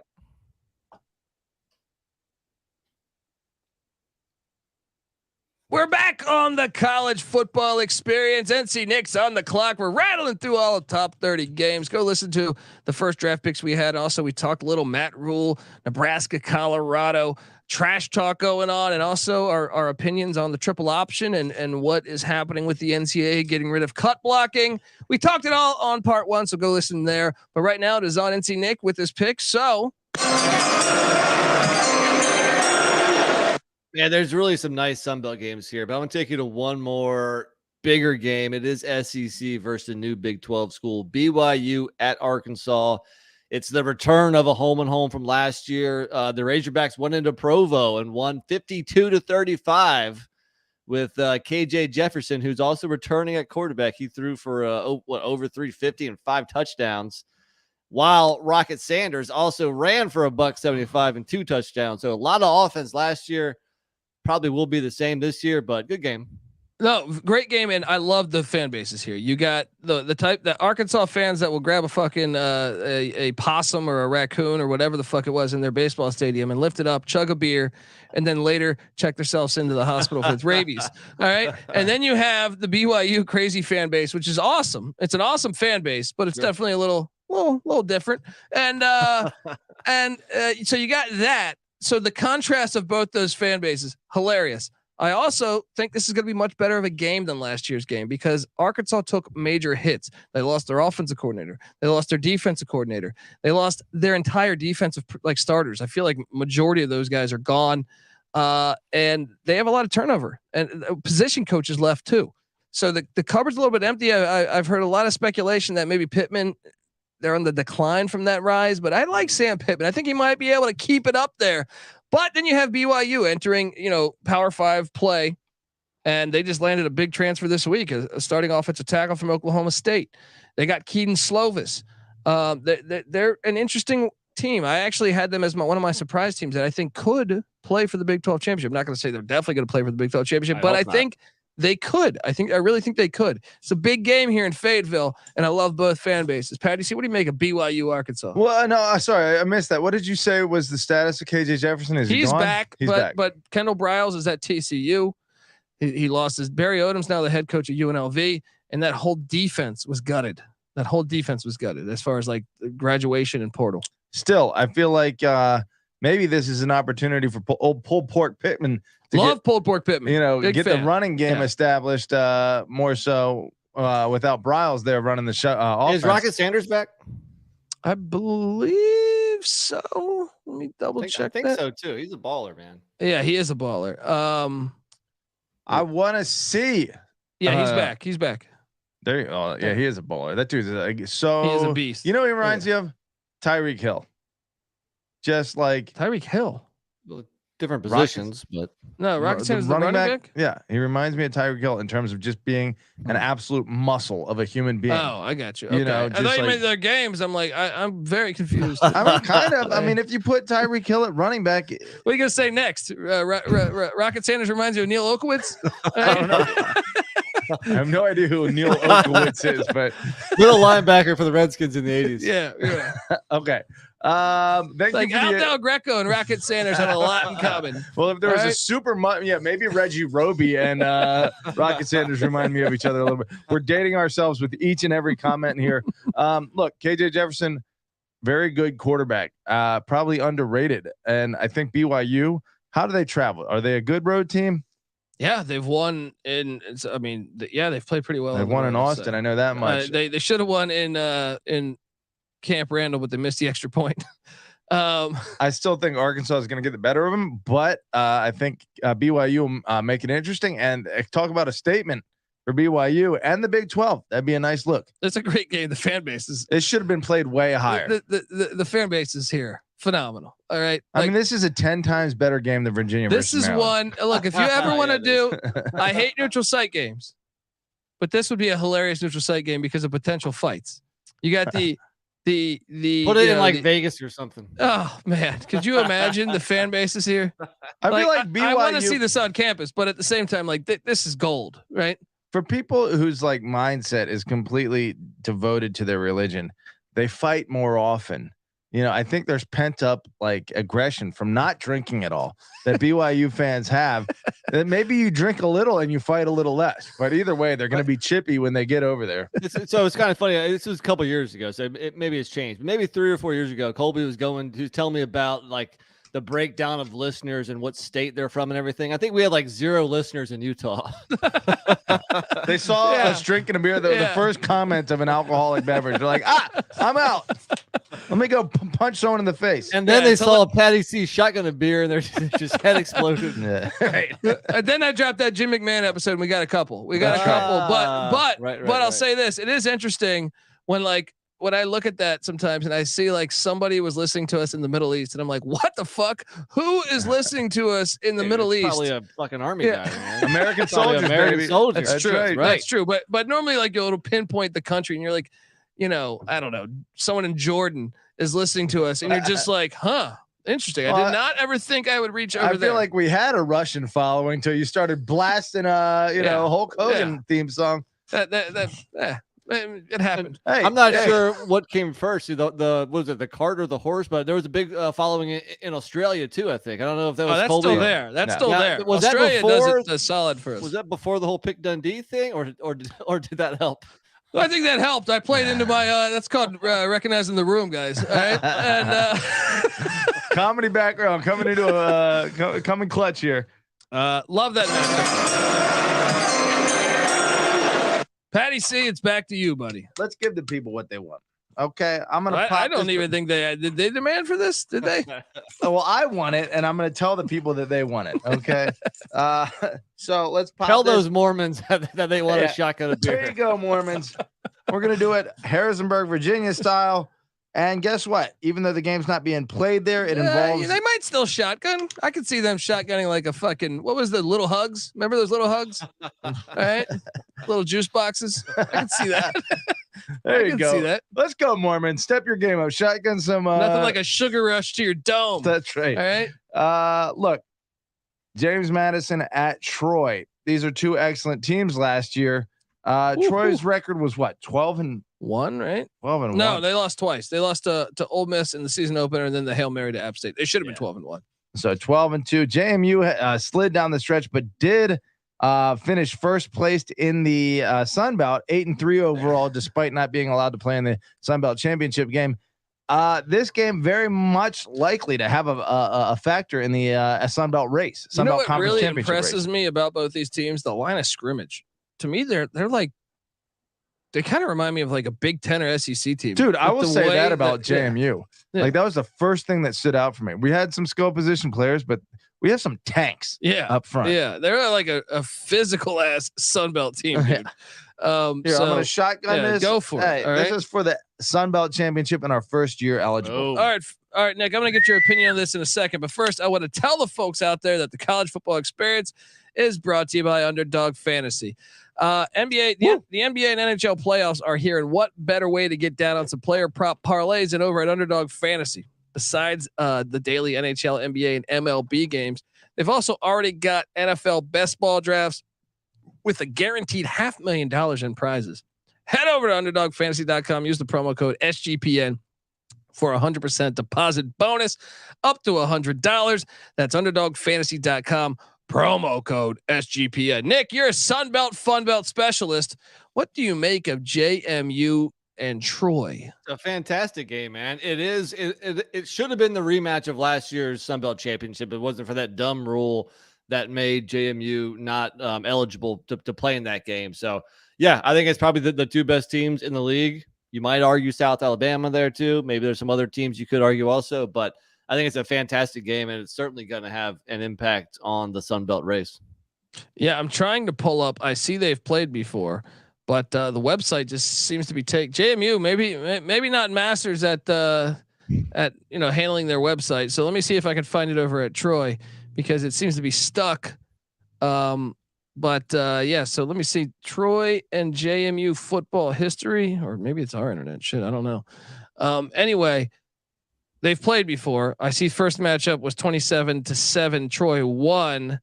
I'm just trying to see if there was a second matchup there, but yeah. Anyway, I do not have that in front of me. So far, pretty interesting. We have no weekday games, and granted that we have a Thursday and a Friday game. They're not good games, but those have to come here pretty soon, I would expect. But there's also one other really juicy Sun Belt game that I might choose next, but I believe it's your pick, right? It is my pick, and Pick Dundee jumping over. Thank you, buddy. And Pick Dundee jumping over to talk about his next play, and I'm taking you to. Oh man, this is tricky here because there is some weekday action. There is, oh man, you know what I like here. I'm staying in the Sun Belt. I'm excited to watch this game. I talked about this team last week as a surprise team, potential real surprise team in the Sun Belt this year. And guess where he's from? He's playing the guy he used to work, his old boss. Where's that clip? Yeah. Oh man. Actually, you're right on. And I'm talking about Will Hall and Southern Miss. And he used to coach under Willie Fritz. So because I understand how the bastard thinks. I taught him. Now I owe him one. And I guarantee you Willie Fritz is saying now I owe him one because last year Tulane had an unbelievable season, won the Cotton Bowl against USC. However, one of their blemishes was when Southern Miss came into New Orleans and had their own fucking Mardi Gras on the 50-yard line after beating the Green Wave. And now they got to go into, and by the way, we love the blueprint of the Sun Belt. To me, whoever's in charge of the Sun Belt should be in charge of college football because they get it. Hattiesburg gets lit. Yep. Hattiesburg gets lit. I believe this is going to be awesome. Number one Sun Belt stadium home field advantage on our listing last year on our rankings. I think it might have been maybe or Sun Belt West, maybe Sun Belt West. I don't know if we broke them up, but because App State might have also. I don't know. Both were up there. Yeah. But anyway, Tulane at Southern Miss is my play. I fucking love this game. Put this on Thursday night. Yeah. Now this is a game. Yeah. Thursday or Friday would have been great. Fire. Yeah. Oh man, this place will burn down. I love, Southern Miss, and they get lit for college base. They get lit for anything. Now I understand why Favre was using slush money to fucking build a volleyball court. Probably also, fans there, let's say, are getting excited. Proximity as well. This is only 100 miles apart. These two universities are pretty damn close to each other. Great regional game, and it's a very tricky road spot for a Tulane team that won 12 games a year ago. And look at this. Tulane opens up South Bama, Ole Miss at home, and then on the road at Southern Miss. That's some great regional football, but a pretty tough ass schedule too. Yeah, definitely. Love this game. Patty C, what do you make of Tulane, the Green Wave, and the Golden Eagles going at it? Well, yeah, I mean, the fact that they have to go to Hattiesburg to get their revenge, that ain't gonna be easy. Is Southern Miss a program on the rise under Will Hall? Definitely. Yeah. And Tulane, like you said, keeping Pratt, keeping Fritz, they're a program on the rise. So the Southern football, what would you call this area of the country? Delta, Gulf Mississippi, Coast, Delta, yeah, Gulf Coast. There you go. Football is on Delta the rise. Blues. That's right. Yeah, this isn't the dirty South. Is that more Alabama, Mississippi? It's all the dirty South. Yeah, I think that's all dirty South. I feel like it counts, right? But this is very dirty. Yeah, Southern Miss in particular. I love this. I love this game. Like their water's dirty. This should happen every fucking year. Let's go. Amazing. Fun rivalry. And look, who do you think Tulane gets their revenge? I think honestly, I think it's like a 27-24 game. Whoever makes the plays in the final minute of the game is going to win the game. I was watching a documentary that Elvis Presley was a legit huge stud football player. His mom didn't want him to play. Yeah, she kept him from being a college football player. Yeah, is Elvis Presley the biggest stud that ever fucking lived in America? I think he might be. There's a guy named Ric Flair. Settle down a little bit. Bold statement. I got love for Elvis Presley. And when you look at his old photos, he's a super good looking dude. I know. No, pause. He's like a gorgeously handsome dude. Right. I'm gonna say something maybe that people might agree with. I think his music's overrated. I was never a big Elvis guy.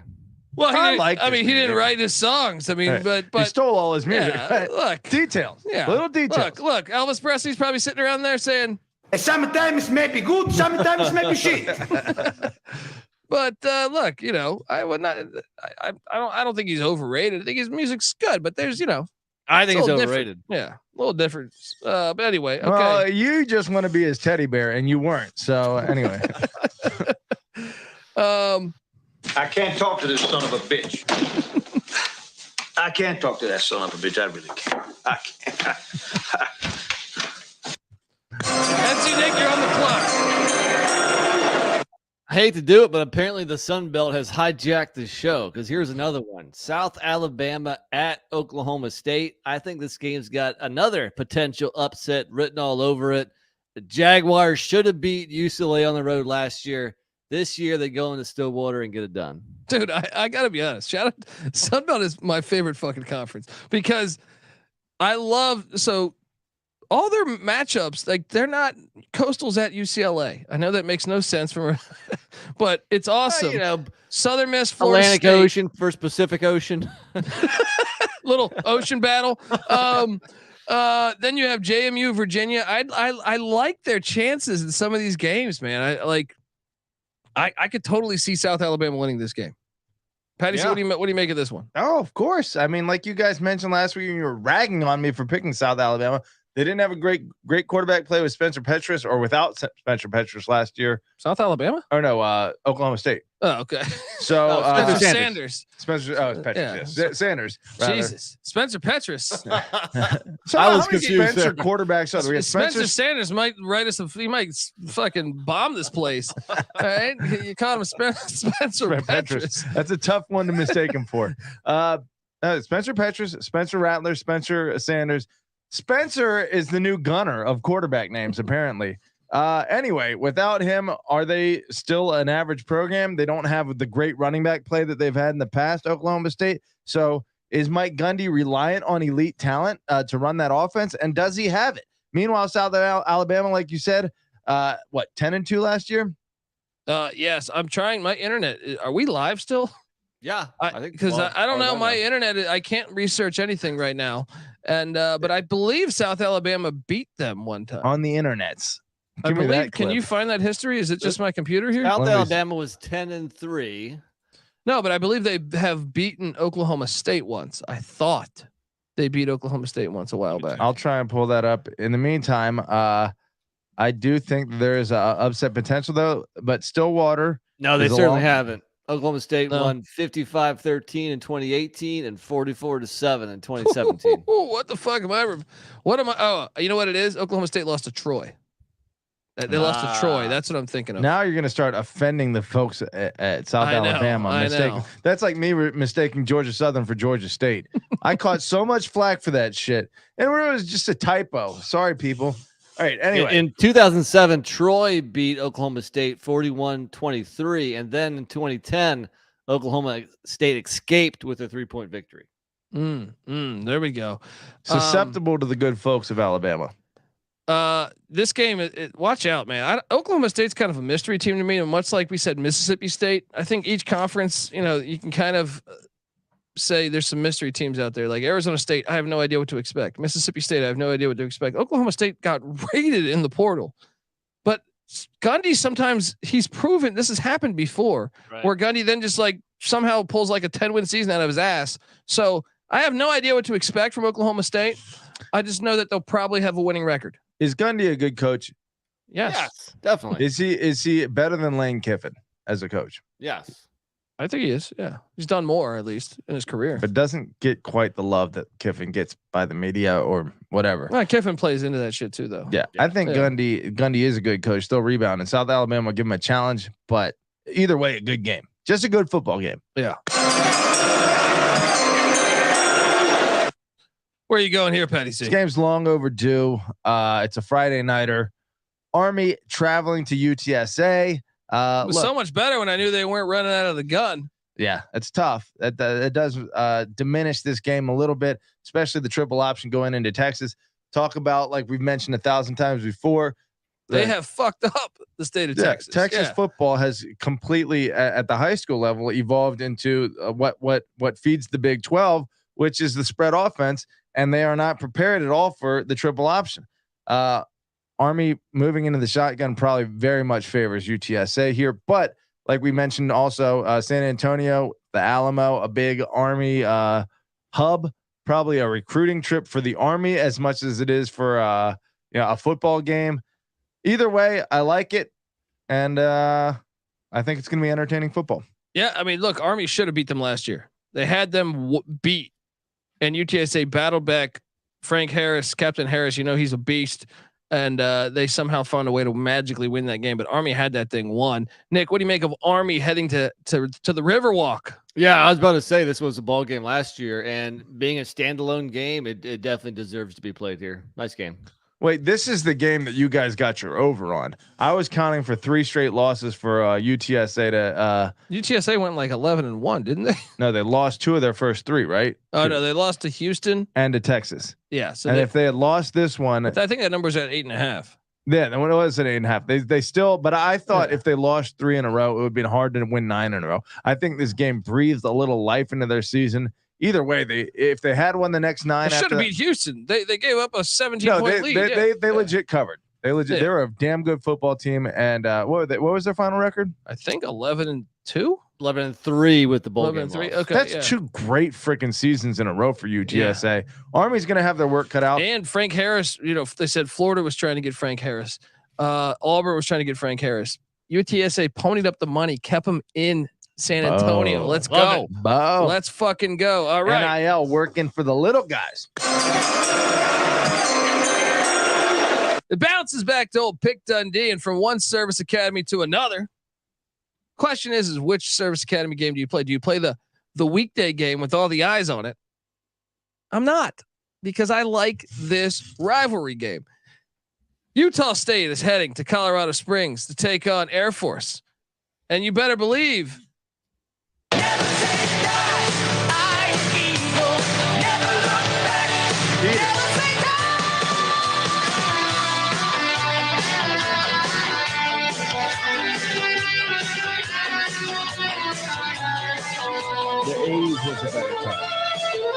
yes, that is the music we play for the Air Force, who currently, I guess it's a rivalry. It's like a new rivalry because obviously Air Force wasn't playing football as long as Navy and Army, and then they were not in the same division or the same conference until I think their first time they ever played. Well, 1969 actually. There you go.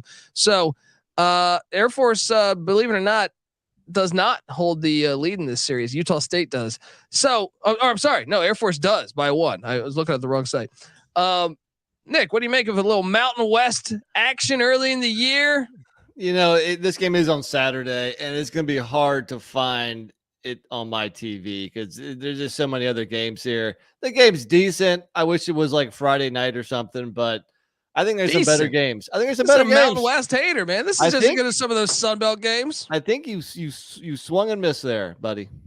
Really? Well, how about this? Air Force has won double-digit win seasons. I think 3 of the last 4 years. Right? Utah State won the Mountain West just 2 years ago. You got 2 heavyweights in the Mountain West going at it. Yeah, I think you're throwing some shade on this game, Nick. Yeah. You look. We played Tulane Southern Miss. It's a game that belongs in the 20s, not the teens. I mean, he just hates anything not in his time zone. He hates. That's right. You know what I mean? Not true, because my pick next is going to be in the Pacific time zone, and it's a better game. Ooh, well, look. How about let's talk a little bit about this because the last 2 times these teams have played, 34-27 in Logan. Utah State won by 7. And then the game prior in 2021, this was an epic comeback. I believe Utah State came back from down 21 in the second half to win 49-45, which actually was a huge deal because that was the year they won the Mountain West Championship. And had they lost this game, they wouldn't have been playing in the Mountain West Championship. So they came back from 21. This game's got some history. So and fuck you, buddy. In-state conference game. What's that? No, not in state. Logan, Utah, and Colorado Springs. Arizona State. How far away are those 2? How far is Logan? Nick did a lot of business travel in Colorado, and it's like, how far is Logan to Colorado Springs? That would be a flight, buddy. I don't think we're driving that one. He's just a hater, though. He's a hater on this game. That's a solid game, but I just think there's better right now. And the game I'm about to play, as soon as Patty pulls up his mileage, it's actually quite a drive. Those Western states are gigantic. As the crow flies, maybe a little shorter, but as a drive at 9 hours and 20 minutes. Yeah. Like the entire East Coast. You're flying. Where you going, NC Nick? We're talking about, Power 5 schools that might be ripe for a G5 upset. We got to talk Fresno State at Arizona State. Because Fresno has now beaten Power 5 teams in back-to-back seasons. They're going to make it 3 seasons in a row. I would not be surprised to see them walk into Tempe and get a W here. This might be their second power. They play Purdue in game 1. That's right. They could beat 2 P5s this year. Jeff Tedford, no stranger. I do love this game too, and especially there's talk, that Fresno State could join the Big 12 or Pac-12. This is a big platform. It is. I just love to see the Group of 5 beat a Power 5 team. It is a little bit more interesting than your Mountain West on Mountain West crime. No, wrong. All right. I think you can make a case Utah State and Air Force is better than JMU Troy because of the history of both teams being very good for a long time. Well, geographically, it was probably why I would choose the Sun Belt there, but I guess I see your point. You make a good point. Is Group of 5 versus Power 5 crime better than in conference Group of 5 crime? No, it depends what games. Sometimes yes, but it depends. Sometimes, man, when you have a really like sign me up for when Boise was playing BYU. I know BYU's not in the Mountain West anymore. That's a game that I'll put. I think that's a push. This matchup in particular, though, especially because Fresno State has the potential to. Would this even be an upset? Who's going to be favored? That's a good question. Yeah, I mean, especially if Fresno beats Purdue, Fresno will be favored. But look, they've been playing since 1931. These two teams. Wow, Western football here all the way. Let me say this: the last time they played, though, in 2018, Fresno won 31-20. There you go. And let me say this: I played Oklahoma State versus Arizona State last week. Nick gave me a lot of flack for it, and here he's picked both an Oklahoma State and an Arizona State game.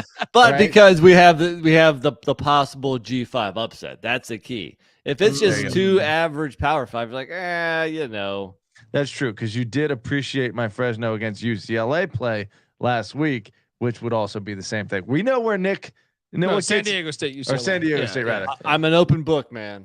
Well, yeah, we know what gets Nick off. The big upset, the little guy beating the big guy. Maybe, despite being 6'5", Nick, you feel like the little guy a little bit. And apparently, we know what gets you off is Elvis Presley photos. All right? Well, Michael Pratt, Elvis Presley, same guy. You're on the clock. Please don't talk about how handsome this next head coach Pratt. is. Yeah, I'm sorry. All right. What do we got here?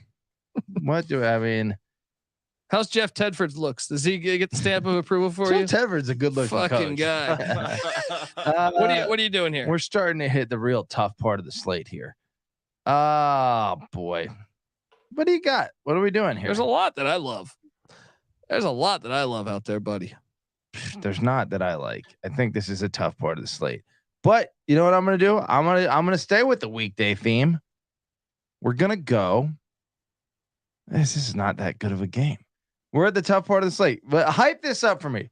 Navy at Memphis. These games have been pretty good. I feel like over the past couple of years. I mean, it is a more recent rivalry, I believe, since I don't think they played prior to them joining the AAC, but Memphis clinging to a 2-game lead. But look, there've been some games here, man. I mean, I guess recently, the past 2 years, though, Memphis has got the best of them. But if you go back further than that, there were some close games. Actually, when Paul Johnson was there, I feel like Navy. I'm not Paul Johnson. When Niumatalolo, I guess, first took over, they were getting the best of them. They opened up 3-1 against Memphis, but Memphis won the last 4.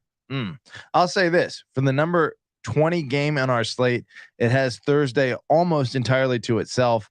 Bethune-Cookman against Miami, a joke of a game, is the only other game. Ed Reed was the coach for a week. Said, "Fuck this, cleaning up trash." He's like, "Man, I'm out." It would have been fun to see him play his alma mater. It really would have. They fucked it up. They did. But Navy Memphis pretty competitive. Is Navy going to abandon? Is Navy going to the shotgun? They're going to the Kennesaw shit. What is the Kennesaw? I think offense? that's a lot like Coastal too. Okay. Yeah. Well, I don't. It's not as physical, but it still incorporates elements of it. Still sucks. It sucks that yeah. Wow. But I think the difference is that they really want to space you out. Yeah. It's not as compact of an option. Yeah. What is Air Force going to do? That's the one that they haven't talked about it yet. Who's Troy Calhoun? He's dialing up something. All right. He's a good coach. Navy at Memphis, Nick. What do you make of this one? It's a solid game. It's on Thursday night, like Patty C said, basically by itself, up against Bethune-Cookman at Miami. So it's a solid game. I think it deserves to be played here. Memphis, again, going to be petitioning for its Big 12 membership. Who you said Feinbaum was the guy who said Memphis should have been included in the Big 12 invite. Yeah. But I mean, I saw recent talk if the ACC was to somehow, lose Florida State and stuff, they would go for Memphis and Tulane. Right on the Atlantic coast. Yeah. So something going there. Even the Pac-12, there's been speculation that Memphis could be involved, but I highly doubt that. Mississippi River, Atlantic coast could be the same thing. Depending on how you look at it. Nowadays in these conferences, are you kidding me? Doesn't matter. Yeah. Rutgers to fucking USC. Navy at Memphis, good play though. It bounces back to Dundee. I'm taking you to Corvallis because I am rather high on Oregon State this year. I think DJU, it's gonna fit. And then you have a situation. Shout out to whoever does the scheduling for San Diego State, because I really appreciate the fact they get Ohio week 0 in a dangerous game. I think it's the best. We voted that best week 0 game. Then they host UCLA, and then they head to Corvallis. Look, I don't know if Brady Hoke's the right man for building in the future and heading into the Big 12 or Pac-12, but you got a showcase here. If you beat UCLA and then go to Corvallis and beat Oregon State, sign me up for this fucking action. This game should have been way higher. Yes, nice San Diego State heading to Oregon State. Nick, what do you make of the Aztecs and the Beavers? Future Pac-12 rival, perhaps? You keep on telling me that, any day now they're gonna, extend that offer to San Diego State. Your sources tell you, but no, eventually it probably will happen. And this is a pretty fun game too. Granted, it's probably going to be like a 10:30 Eastern time kick, which will probably prevent me from watching any of it. But if I was you guys, I'd watch. It's a fun game. Can Nick have a renaissance of not being 40 plus? We're all in the 40 plus club. Let's grab our balls, Nick, and let's go Pac-12. They should move this to a weekday game, Friday night. Come on, Klavikov, whatever the fuck. Petty C, what do you make of this game? Good game, competitive game again.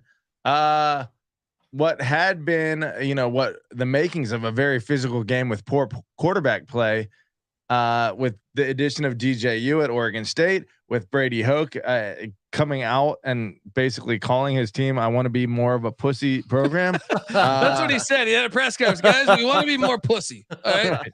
All right. I'm sick of being so physical. By the way, Nick, your analogy last week of San Diego, or I don't know if maybe it was Colby. It was Nick saying the basketball team and the football team having the same. They had that identity of a grimy run team that played great defense. They remind me of Cincinnati, kind of. They're like the West Coast Cincinnati, black and red, just tough as fuck. Come on, Brady. The opposite of Iowa, who has a really tough football team and a really pansy ass pussy basketball team. Yeah, now that they have flipped it. Right. Very true. Very true. I love this matchup though, guys. Look, I think Oregon State is capable of playing for the Pac-12 championship. I think the only thing holding me back in this matchup is that it almost has blow up potential. I don't know how good San Diego State is. Yeah, I think this could be like a 31-13 game or something.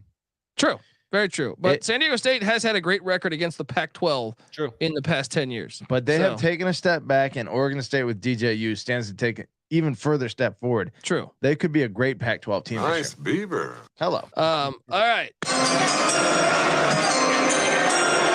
NC Nick, it jumps back to you.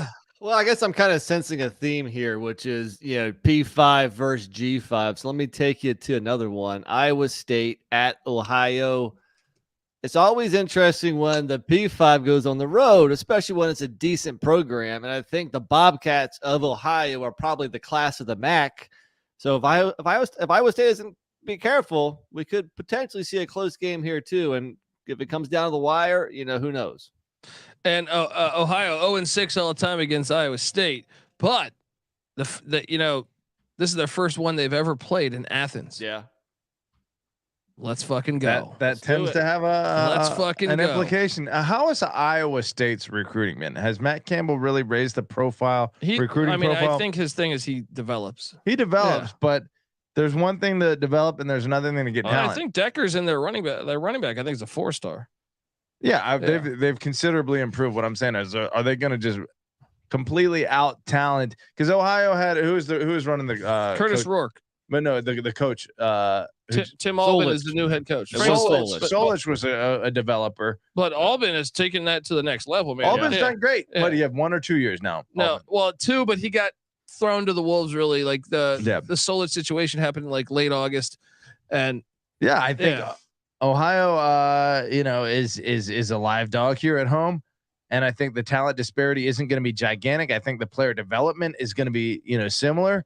And Curtis Rourke, like you said, is a factor here. Is this a showcase for Curtis Rourke to transfer to Iowa State next year? Is he only a junior this year? Yeah. Shit. He's a stud, man. He's a stud. So Iowa State, little Big 12 action. Shout out to Iowa State for playing at Athens. Matt Campbell better get this done if he's going to keep his, good standing with our podcast. Ask Pitt what happened the last time they played in Athens. They took a dub, or they took an L. They took an L in Athens. Hello. All right, Patty C, it jumps back to you. A couple games here that have some potential here. I don't know. I mean, they're all kind of shitty. And Colby's gonna laugh. No, that game sucks. You know what? I'm going to a game that I think has some ACC in division, potentially is the ACC divisions done? They're done. They're done. Well, what had been a division rivalry for a long time. Florida State travels to Boston College early in the season. So Boston, Chestnut Hill's not going to be freezing cold just yet, but Florida State has had some struggles up there. And for a team that, is in the conversation for the ACC championship, this could be a struggle. I feel like the Boston College fans come out for the big games and don't come out for the little games. This constitutes a big game, so it's going to be a raucous crowd.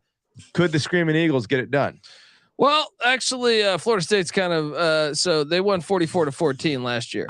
The year prior is what you're thinking of in Chestnut Hill. So the last 2 times they went to Chestnut Hill, Florida State won 26-23 and 38-31. So you got that going for you. And actually the 3 times ago when they went to Chestnut Hill, Boston College won 35-3. Adazio. Hello. Getting that Adazio ass whoop. NC Nick, what do you make of a little you're an ACC guy, Nick, and this is your territory here. Chestnut Hill. Yeah, it's not a great game. I mean, everybody's pointing to the fact that Jerkovic is gone. I kind of like the other quarterback, Emmett Moorhead, who stepped up late last year when Jerkovic was hurt, I believe. But Zay Flowers is gone. True, but he looks solid as a true freshman. Now, I just told you a little bit ago that I don't watch any spring games. I actually watched a little bit of Boston College. This fucking turncoat bastard. Right? They were doing 0 tackling. Like they weren't even tackling receivers and runners. I feel like I'm getting more insight about Boston College right now than anyone could give me. But I'm a little worried about that. This has ECU and your boy Scotty Montgomery written all over it because the little bit I've seen of other spring games, you like protect the quarterback, but you're tackling everybody else, and there was no tackling in this game. So I'm a little concerned about BC. Wait. I thought you meant figuratively speaking. There's no tackling. There's literally no tackling allowed in their spring game. They would blow the whistle as soon as like the running back got close to a defender. It's Boston. That's a big red flag. Yeah. I feel like Boston appreciates toughness. The fucking Patriots. Isn't that where the CTE shit went on? Boston's University. A mixed bag. You're right. Yeah. Terrible. I think it's all right. I think it's an all right game. I had some better ones out there, but I mean, it's all right. It's all right. It's slim pickings. All right. Give me something else. You thought I wouldn't play this game. You thought I would not play this game. But the Battle of the Rio Grande is going on in good old Albuquerque this year. It was in last group. Yes. Jerry Kill, by the way, year 1 winning record. But they also call this the Battle of I-40, I believe. Right. This is a great rivalry, guys. This is a rivalry that goes back, and I truly believe that both teams could be bowling this year. You were more, I locked up this New Mexico State over last year. Optimistic about both of these teams last year than I was, and you were proven right on both counts. Well, New Mexico still had some struggles, I would say, but yeah, I mean, they've been playing this game since 1894, guys. All right, this is a classic rivalry, And they should play this on a weeknight because this would be fantastic. An absolute destruction of a series. Yes. Doesn't New Mexico just annihilate 73-34? But 2/3. But New Mexico State won last year 21-9. And I got a feeling Jerry Kill is going to get the best of them again this year. But I don't know. I like so remember UAB head coach Bryant Vincent wasn't extended. They went out and got Trent Dilfer. He thought he was going to get extended. He's now the new offensive coordinator at New Mexico, and he brings in Bryce Hopkins, the quarterback from UAB. The biggest problem for New Mexico has been quarterback play. They got a guy that can fire the laser now. And New Mexico State, as you know, Jerry Kill's building it the right way. Watch out. They might win a natty in our lifetime. Okay. We're at that part of the podcast where we're just grabbing at straws. He's laughing at New Mexico State. Let me tell you this. We looked up the United States map of favorite sport by state, and the college basketball being the favorite sport in the states where it was North Carolina, Kentucky, Indiana, and New Mexico. Yeah. Who the fuck knew New Mexico was such a college basketball New Mexico State, but I know they had a murder to deal with, but they didn't. I was telling Nick this last October. I went through their history and I was like, they've only had 4 losing seasons since 1960. So that's building some winner cool culture. That New Mexico low key is a college basketball state, and that gives this game as the college football alternative, the opportunity to talk trash about the football game. Actually, the basketball team, the murder that happened. It started at this football game. So you can tell this rivalry, they don't like each other. All right. People are getting murdered. No, honestly, it started. They got in a little altercation, and then they went back home, and the guys that knew this girl that was interested, and they said, "Hey, can you bring this guy up here?" So the altercation started at the football game. So you can tell me there's passion in this rivalry. Nick, what are you making of the Battle of New Mexico? Look, I know you've traveled through the state and you're a big fan of Santa Fe or, maybe the ABQ. I don't know, but this did not make my list. Come on. Hater, see? Hater. He hates the Mountain West, man. Slim pickings here, guys. Hates the Mountain. This is a great rivalry. No. Play this on a weeknight. No, it's not. I mean, maybe they hate each other. Yeah, that's what makes a great rivalry. Sure. Yeah. New Mexico State, New Mexico is better than Virginia, Maryland. All right. There might be more hatred there. Bullshit. Yeah. All right, Nick, it's jumping back to you. But before it does, I want to tell you to check out the SGPN merch store. Yes. In honor of the NBA playoffs from now until the end of April, get 10% off anything in the SGPN store when you use the promo code SGPNBA. So head over to store.sportsgamblingpodcast.com. Use that promo code SGPNBA to get 10% off everything. Let me say, there might be more hatred, but there's not as much pride. I feel like as Northern Virginians, DC is ours. DC is ours, our capital city, right? And I think Marylanders in the DC area, I think it's theirs. I think there's just that unspoken, hey, fuck you. Really? I do. I never sensed that. Nick, did you? Not really. You know what you guys weren't paying attention to? High school football in the DC area and high school basketball, because the DC area ranks the teams, and I feel like the Washington Post had a Maryland slant, and the Virginia teams always had a chip on their shoulder about it. Well, I think there's only the counties that probably abut to DC, like PG County or something. Because I think once you get to Baltimore, they don't give a fuck. They rep Baltimore. Baltimore's their big town, not PG, DC. Montgomery, Fairfax, Loudoun, and the city of Alexandria. There's hatred. There's okay. Hatred. Fair. Just don't put that game on my TV. Nick, where are you going? Well, I think Real Money Kramer would call this a private school pussy bowl, but I'll take you to Northwestern at Duke. They seem to play pretty much every year, and Duke's won 4 in a row, including 31-23 in Evanston last year. And the reason why I wanted to bring this up, and I posted this on Twitter, but there was a graphic from maybe it was ESPN. ESPN. It was ESPN. No, I saw. They listed about 6 ACC teams and their odds to win the ACC, and Duke wasn't listed. You know who was listed? A team Miami. that went 5-7. Yeah, and Miami Duke Hurricanes. won 9 games. Duke was 14 or 16 points away from being undefeated for the whole season. But no love. They return everybody, and they return everybody. That's right. And once we beat Clemson week 1 in Durham, then people are going to take notice. Now, I'm kind of joking. I don't know if he's going to beat you Clemson. are. Yeah, you are. Fuck yeah. Let's go. Mike Elko. But we are going to beat Northwestern here. Give me that game. Dude, Dude, and ESPN also did. You guess who they have playing in the Big 12 championship? Texas, Oklahoma. Yeah, fucking hilarious. They went out on a limb. Let me say something that's gonna piss you off, Nick. Okay, in the moment, the Miami kick return against Duke, not as egregious of a situation as it was on instant replay. Right, dude. Yeah, it was pretty. They used. But still didn't overturn excusable during the actual game. Some minor infractions away from the ball some of the time that like his knee was also down. Huh? His knee was down. I don't remember that part. That was yeah. The play should have been over immediately. Okay, maybe there's that. Dude, they could have overturned it on like 3 different. There was like his knee was down. He was out of bounds. Half the roster was on the field. Pass. No, too many men on the field. Yeah, he hadn't even scored yet. 35 dudes were throwing blocks. Yeah. Michael in the chat says Duke being at 201 to win the Coastal upset me so much that's what got me to open a DraftKings account. Dude, they're 200 to 1 to win the Coastal. Well, there's no Coastal this year, but I'm saying he said last year. Okay, but I look at Duke. I talked about them as a surprise team yesterday as on my surprise list on the show.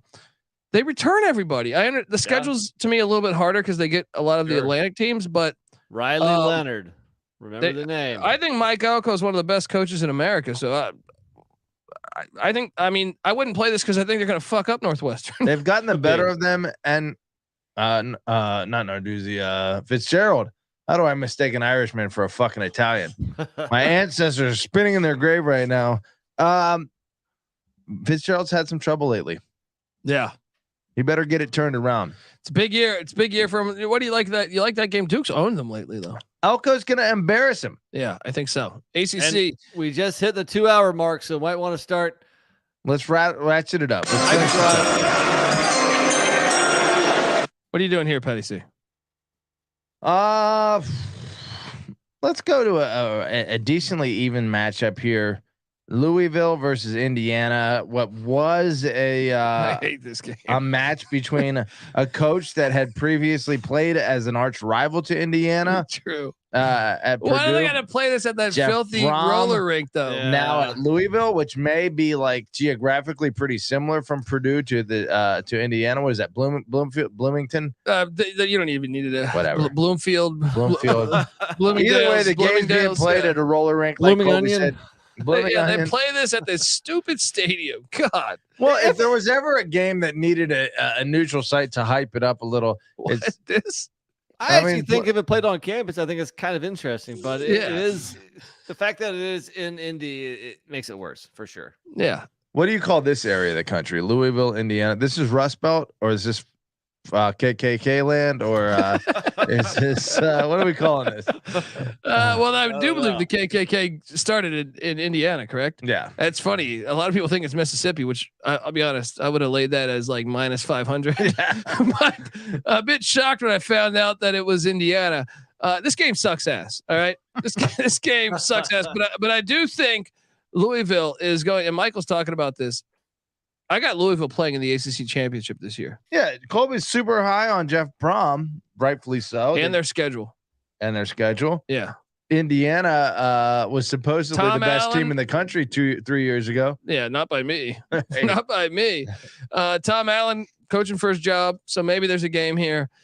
Personally, I'll lay the points with Louisville, assuming they should be favored by then. But this is playing in the Barn Dome, wherever the fuck they call this. What is it, Lucas Oil Stadium? Yeah, terrible. This is the worst. Okay, one of the worst stadiums Let's in America. keep it 2 hours. Yeah. Just keep it moving. All right, let's move. You're hating on a game, guys. You're hating on a couple games that I think I look at and I say, hey, these are some solid football games here. All right, and I am taking you. Do I need to remind you folks out there that Northern Illinois has quite the history of fucking up some Power 5 schools? All right. I think most recently they went into Georgia Tech, and Nick's beloved Yellow Jackets took an L in Atlanta at Bobby Dodd to Northern Illinois. I also believe the last time they played in Lincoln, they won. All right. So now you're telling me they're going into Lincoln, Nebraska again, Matt Rhule. Coming off the Colorado game, what happens if he beats Colorado? I smell the ultimate letdown spot if he does. I mean, he's not going to beat Colorado, but I'm just saying if he magically did, watch out for Patty C's guy Fat Albert coming in to Lincoln and round mound of touchdown. That's right. Northern Illinois at Nebraska. Don't hate on this game because we've seen Northern Illinois do this. Northern Illinois, didn't they gave Ohio State a run for their money in Columbus not that long ago. You guys hate on this program. All right. Tommy Hammock has it trending in the right direction. I don't think we hate on it because I think they're getting a lot of love on this pod because we mentioned them week 1 at BC. I love him. He's like my favorite coach in all of college football. I'm just saying this game should have been played a little earlier, perhaps. Right? Not really. Considering the last time they went into Lincoln, they gave the old Cornhuskers an L. Listen to this guy. He could sell a fucking ketchup popsicle to a woman in white gloves. Get the fuck out of here. Northern Illinois versus Nebraska. Northern Illinois' program is better than Virginia's. So you take that hat off if you're going to talk to that. All right. No. Well, you know what? It'll be interesting because I'm about to play another similar game. So I'm curious as to which game we think is better. So I don't know. Do you want? Can you play the music? Should I just go ahead and give you my pick? Fire it up. Georgia Southern at Wisconsin. Which game is better? Which game has the more likelihood for an upset? Well, if you told us 3 years ago that this game was going to be a passing fest, I think both programs would laugh in your face. Not even 3 years ago, 12 months ago. Yeah. You'd be You like, mentioned Northern Illinois has beaten Nebraska before. Georgia Southern did it last year. True. But they did lose a ton. Remember, Clay was on the show saying next year cupboard's gonna be a little empty. Yeah, but they already got Davis Lawn Chair Bryn. Okay. Yeah, it's true. They did hit the portal. It's a new era in college sports. Both games are good. Both games are kind of neck and neck. It's hard to choose one. I prefer my game more, but maybe that's because I like Sunbelt over Mac. But both good. It's a good game. It deserves to be played. Georgia Southern's football culture has been phenomenal historically, so I like that play. Let me ask you this: the defensive coordinator is that Fickle at Wisconsin? Yes. How has he done against the air raid? Do we see that a bunch in the Houston? He played Houston, right? Or they never played. I feel like did SMU? Did they play? I think they played one. I feel like in the AAC there was some operation, but no, what's his name's gone from Georgia SMU, Southern. A couple years ago they played. Who is Georgia Southern's quarterback? Van Treese's gone. Yeah, they bring in Davis Lawn Chair Bryn from Tulsa. Right. Either way, I think Wisconsin might not be used to that much passing that Georgia Southern brings to the table, and the players there might not see that much. It might be a little culture shock. I like it. Patty C. Final. You going with that old Big East rivalry? Which one's that? Your Hokies? Go Guido. No. I'm not touching that game. I mean, that's a boring game, man. That game, like that might be in the teens. Says the guy that plays Northwestern Duke. No, that's a game that you would find on what's the network? Home Team Sports. Yeah, definitely. I mean, Wake Forest ODU is a bit of an attraction, but guess what? I'm gonna go with the big name here. TMZ Pat coming out again for the end of the draft here. We're going Central Michigan at Notre Dame. Central Michigan's had some pretty good years. There's proximity for these programs, and I'm sure the Chippewas would love to fuck up the Irish. And look, the MAC schools, because remember, Marshall used to be in the MAC. Marshall went in the South Bend last year, got the dub, right? And I believe Toledo came super close in 21 when Brian Kelly was there. Toledo gave up a lead with under a minute left. Notre Dame pulled an absolute rabbit out of their hat. They were down by like 13 with a minute left in that game. Yeah, and found a way to win that game. So the MAC schools, whether former or current, have played pretty well in the Golden Dome, as they say. Patty, we're all playing similar games. I think that game can go toe to toe with the games that Colby and I just mentioned. All three of them are kind of similar. Where, hey man, it might be closer than what people expect. On the other hand, it might be a blowout. Very true. Very true.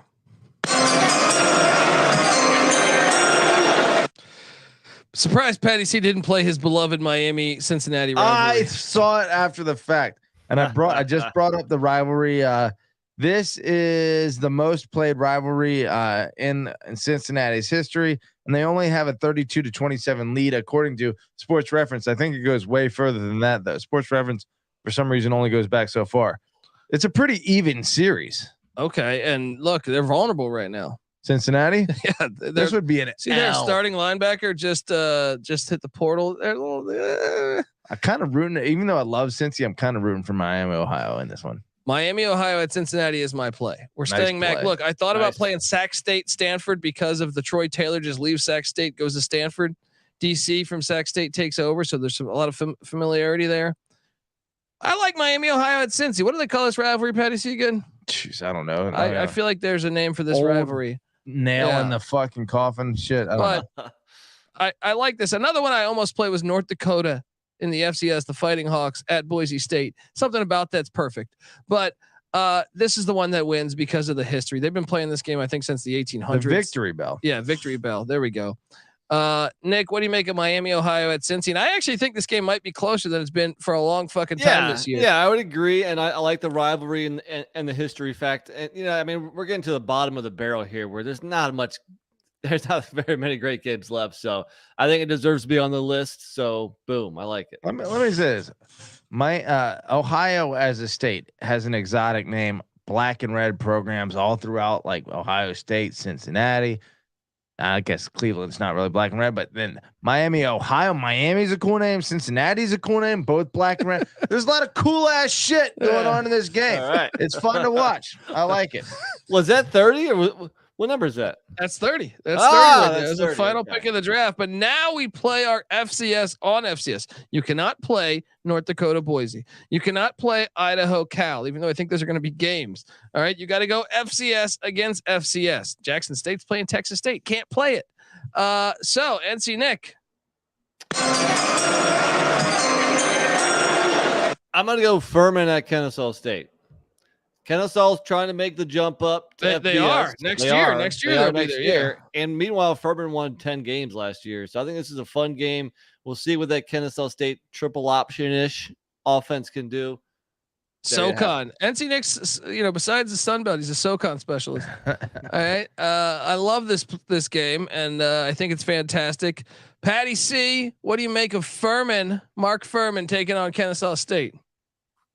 Well, Mark Furman taking Kennesaw State would be a great matchup, right? But Furman, Kennesaw State, you got Southern flavor. Kennesaw State coming up. Furman, a routine challenge to some of the SEC, not a challenge, but a competitor. I don't care about this game at all. I like it. We'll have it on. We'll have it on God's eye. All right, Patty C, it's back to you. I'm going to take us to Yale against Holy Cross. Northeast football is back. Yale 8-2. Yale has the most national championships in college football history. Boom. And Holy Cross is bringing Northeast football. Matthew Saluka back. Look, I watched the Florida spring game the other day. If I had Graham Mertz as my starting quarterback, I'd be calling Holy Cross trying to get Matthew Saluka over there because he's Tebow 2.0. You shared a link from 24/7 Sports with their talent analysts saying that Northeast football is in fact back. Massachusetts, a lot of talent there. We called it first. That's why you come to the college experience, motherfuckers. We told you Northeast football is back, and that the proof is in the pudding. And this is a good game. Yale, Holy Cross, just fun programs playing against each other. Well, and this game goes back quite a ways. I believe this game goes back to 1896. Man. 1896. Let me tell you what, these fucking wasps at Yale, right? Probably hate the Catholics at Holy Cross and vice versa. There's going to be some chippiness in this game. Let's go. Look, I said you could play FCS against FCS, but what about FCS against D2? Let's go. That's fair. Why not? Because you know who's won back-to-back national championships in D2? Nope. Ferris State in Michigan, right? That's Ferris legit. State is heading to Missoula to take on Montana. Okay. Holy shit, this game will be on. Ferris Bueller State against Montana. Nice. Oh, dude, this game is going to be a game. We got to get this. Hey, Big Sky, please play weekday games. I really would love to watch this game. Remember Ferris State? They have a Maryland's lacrosse player, the number one lacrosse player in the nation. Number one lacrosse player in the nation, playing quarterback. He's nasty. How the fuck did Ferris State get that? Dude, Ferris State's nasty. They're nasty. This is a great game. I think Ferris State, if they can have a good showing here, they could jump up to the FCS because they've won 2 straight natties. This is a big game for them to show that they belong in the FCS. And I think if so, they make that jump. Let's go Ferris State, Montana. Ferris State is in where? Michigan. For some reason, I thought Maryland. Red, black, and yellow. Even the colors. Color combination is very German. I gotta say, Ferris State. Anyway, very German. All right, folks, that is our FCS segment. Now we jump into our what the fuck games of the week. NC Nick, you were on the clock for the classic Lou Holtz. Well, I don't get the rain man cold, but they're counting down 7-6-5. There's probably worse games here, but I can't stand Alabama at South Florida because SEC fans and Alabama fans are going to point to, look, Alabama plays road teams. No, because it's in an NFL stadium that's going to be at least three-quarter full with Bama fans. They wouldn't have scheduled this at UCF. I'll tell you that. Exactly. Or at Troy or at Tulane or something. It's very tricky scheduling, and for that, I can't stand it. So that'll be my pick. It's a true fuck you move right there to go. Oh, we'll play South Florida, but if it's in an NFL stadium where we have a ton of Tide fans in Florida, it is a sneaky move. To the naked eye, you will forget that stadium is not on campus. As a road game. Yes. Unbelievable. That's their stadium. That's where South Florida plays. Welcome to crooked college football, where no one plays in Pullman, Washington. And Alabama's fucking up our stats. Yeah, they saw our stats pointing the face. They never play at a group of 5. Yeah. And they're like, oh, we got an answer for that. Look what we can do here. Well, you could also make a case that, I don't know. Let's get to it. Patty C, you are next on the clock. Where are you going here? I don't have here. Just the pick is already in. I'll play this. Yeah. He felt like shit afterwards. That's close enough. Watching this. Where are you going? Jerry Burns and Lou Holtz kind of remind me. Jerry Burns is the dirty Lou Holtz. We're going Long Island at Baylor. What a stupid fucking game this is. Long Island's maybe the worst team in all of football. They're worse than a high school team. Baylor, meanwhile, Trent Green's son's starting quarterback for Long Island. Okay, that gives a little flavor to it. But Baylor, what? Long Island got rid of they were the Blackbirds. Now they're the Sharks. What, were Blackbirds offending people? What the fuck is going on? Gotta change that one. Wait, they were the Blackbirds. Did they still have the bright blue and yellow uniforms while they were the Blackbirds? No, they got rid of that. Okay, it's all been now. They're the blue and yellow Sharks. Okay. Meanwhile, they travel in that regional Waco, little Long Island Waco rivalry. Nick, how you feel about the Sharks? Stupid. This was the obvious one. Yeah, I think this was the obvious one too. But I just wanted to throw Bama in the trash there. But yeah, this one sucks. Nicely done. Yeah. All right, I will take you to. I mean, there's a couple here that bother me. Actually, you know what? I'm just gonna play this one because it bothers the fuck out of me. I'm sure if Auburn could redo what they would. Hold on, let me just. No, I'm sorry. This is not this week. I'm getting next week confused with this week. But no, I still play. No. I think Sanford could win that. Let's go to. Look, I understand UCLA. It's not their fault that Michigan canceled the series with them. But they replaced it, and I get it. They were trying to do an HBCU to give them money. I understand that, right? But I have no desire in watching this game. Although, at least they're a decent program. But it just makes no sense geographically. North Carolina Central is heading to UCLA. I wanted to play Samford at Auburn, but I thought, you know what? Samford almost beat Florida a couple years ago, and they had 1,000 yards of offense. Auburn's in year 1. Maybe that'll be a game. Wait, which one's the powerhouse out of North Carolina in the MEAC? Is it Central? Well, Central and A&T have shifted over the years. Yeah. Is Central going to potentially beat UCLA? No, they're going to get fucked up, dude. We said that about South Alabama last year, and they should have won. No, you didn't, because I took South Alabama. Okay. Even Duke under Cutcliffe, when Duke was really bad those last couple of years, they whipped Central. Pat Kappa's got a great point. Baylor played Albany last year. They love going into the Northeast. Fucking pathetic. But yeah, North Carolina Central, UCLA. Come on, look. I like North Carolina Central, but maybe you should be playing like UVA. Yeah, going all the way to fucking UCLA. This game makes no sense. I am pulling up the. Give me another 30. What are you pulling up over here? North Carolina Central to UCLA driving distance. Google Maps is even having trouble processing this shit. Apparently, it is. I almost played Stony Brook, Arkansas State. 37 hours. So yeah, nice regional game between teams on different levels here. Yeah. What the fuck? Yeah, and UCLA had never played FCSs. It just doesn't fit. Come on, terrible game, folks. We appreciate you tuning into the college football experience. And believe it or not, we are back tomorrow talking college football action. Remember, 5 days a week. Pick Dundee in the land down under, talking college football. So subscribe to the college football experience. Tell a friend. Also give NC Nick a follow on Twitter at NC__NICK.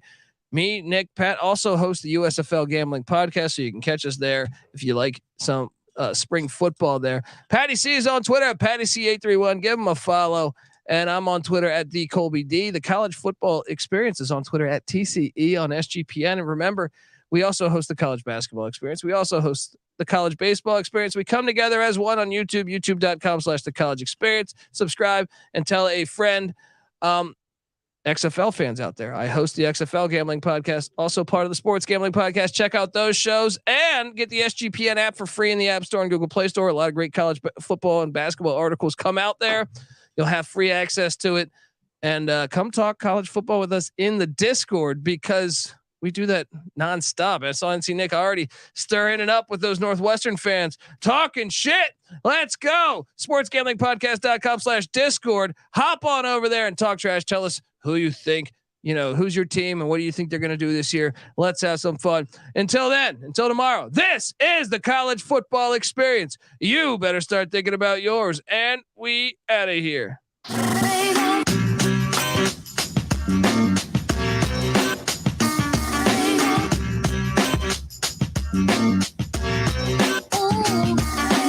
Spit my darts, you get ripped apart. Save the cookie cutter mother for 106 apart.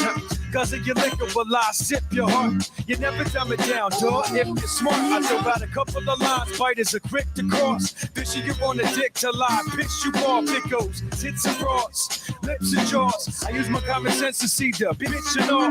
Good thing you got the market corner. Kids and malls. Grip the red carpet as you slip and fall off. Another career spear. Thanks for trying to block. You get an A for effort and an effort. Shut the fuck up. Here's a hint. Put down the mic.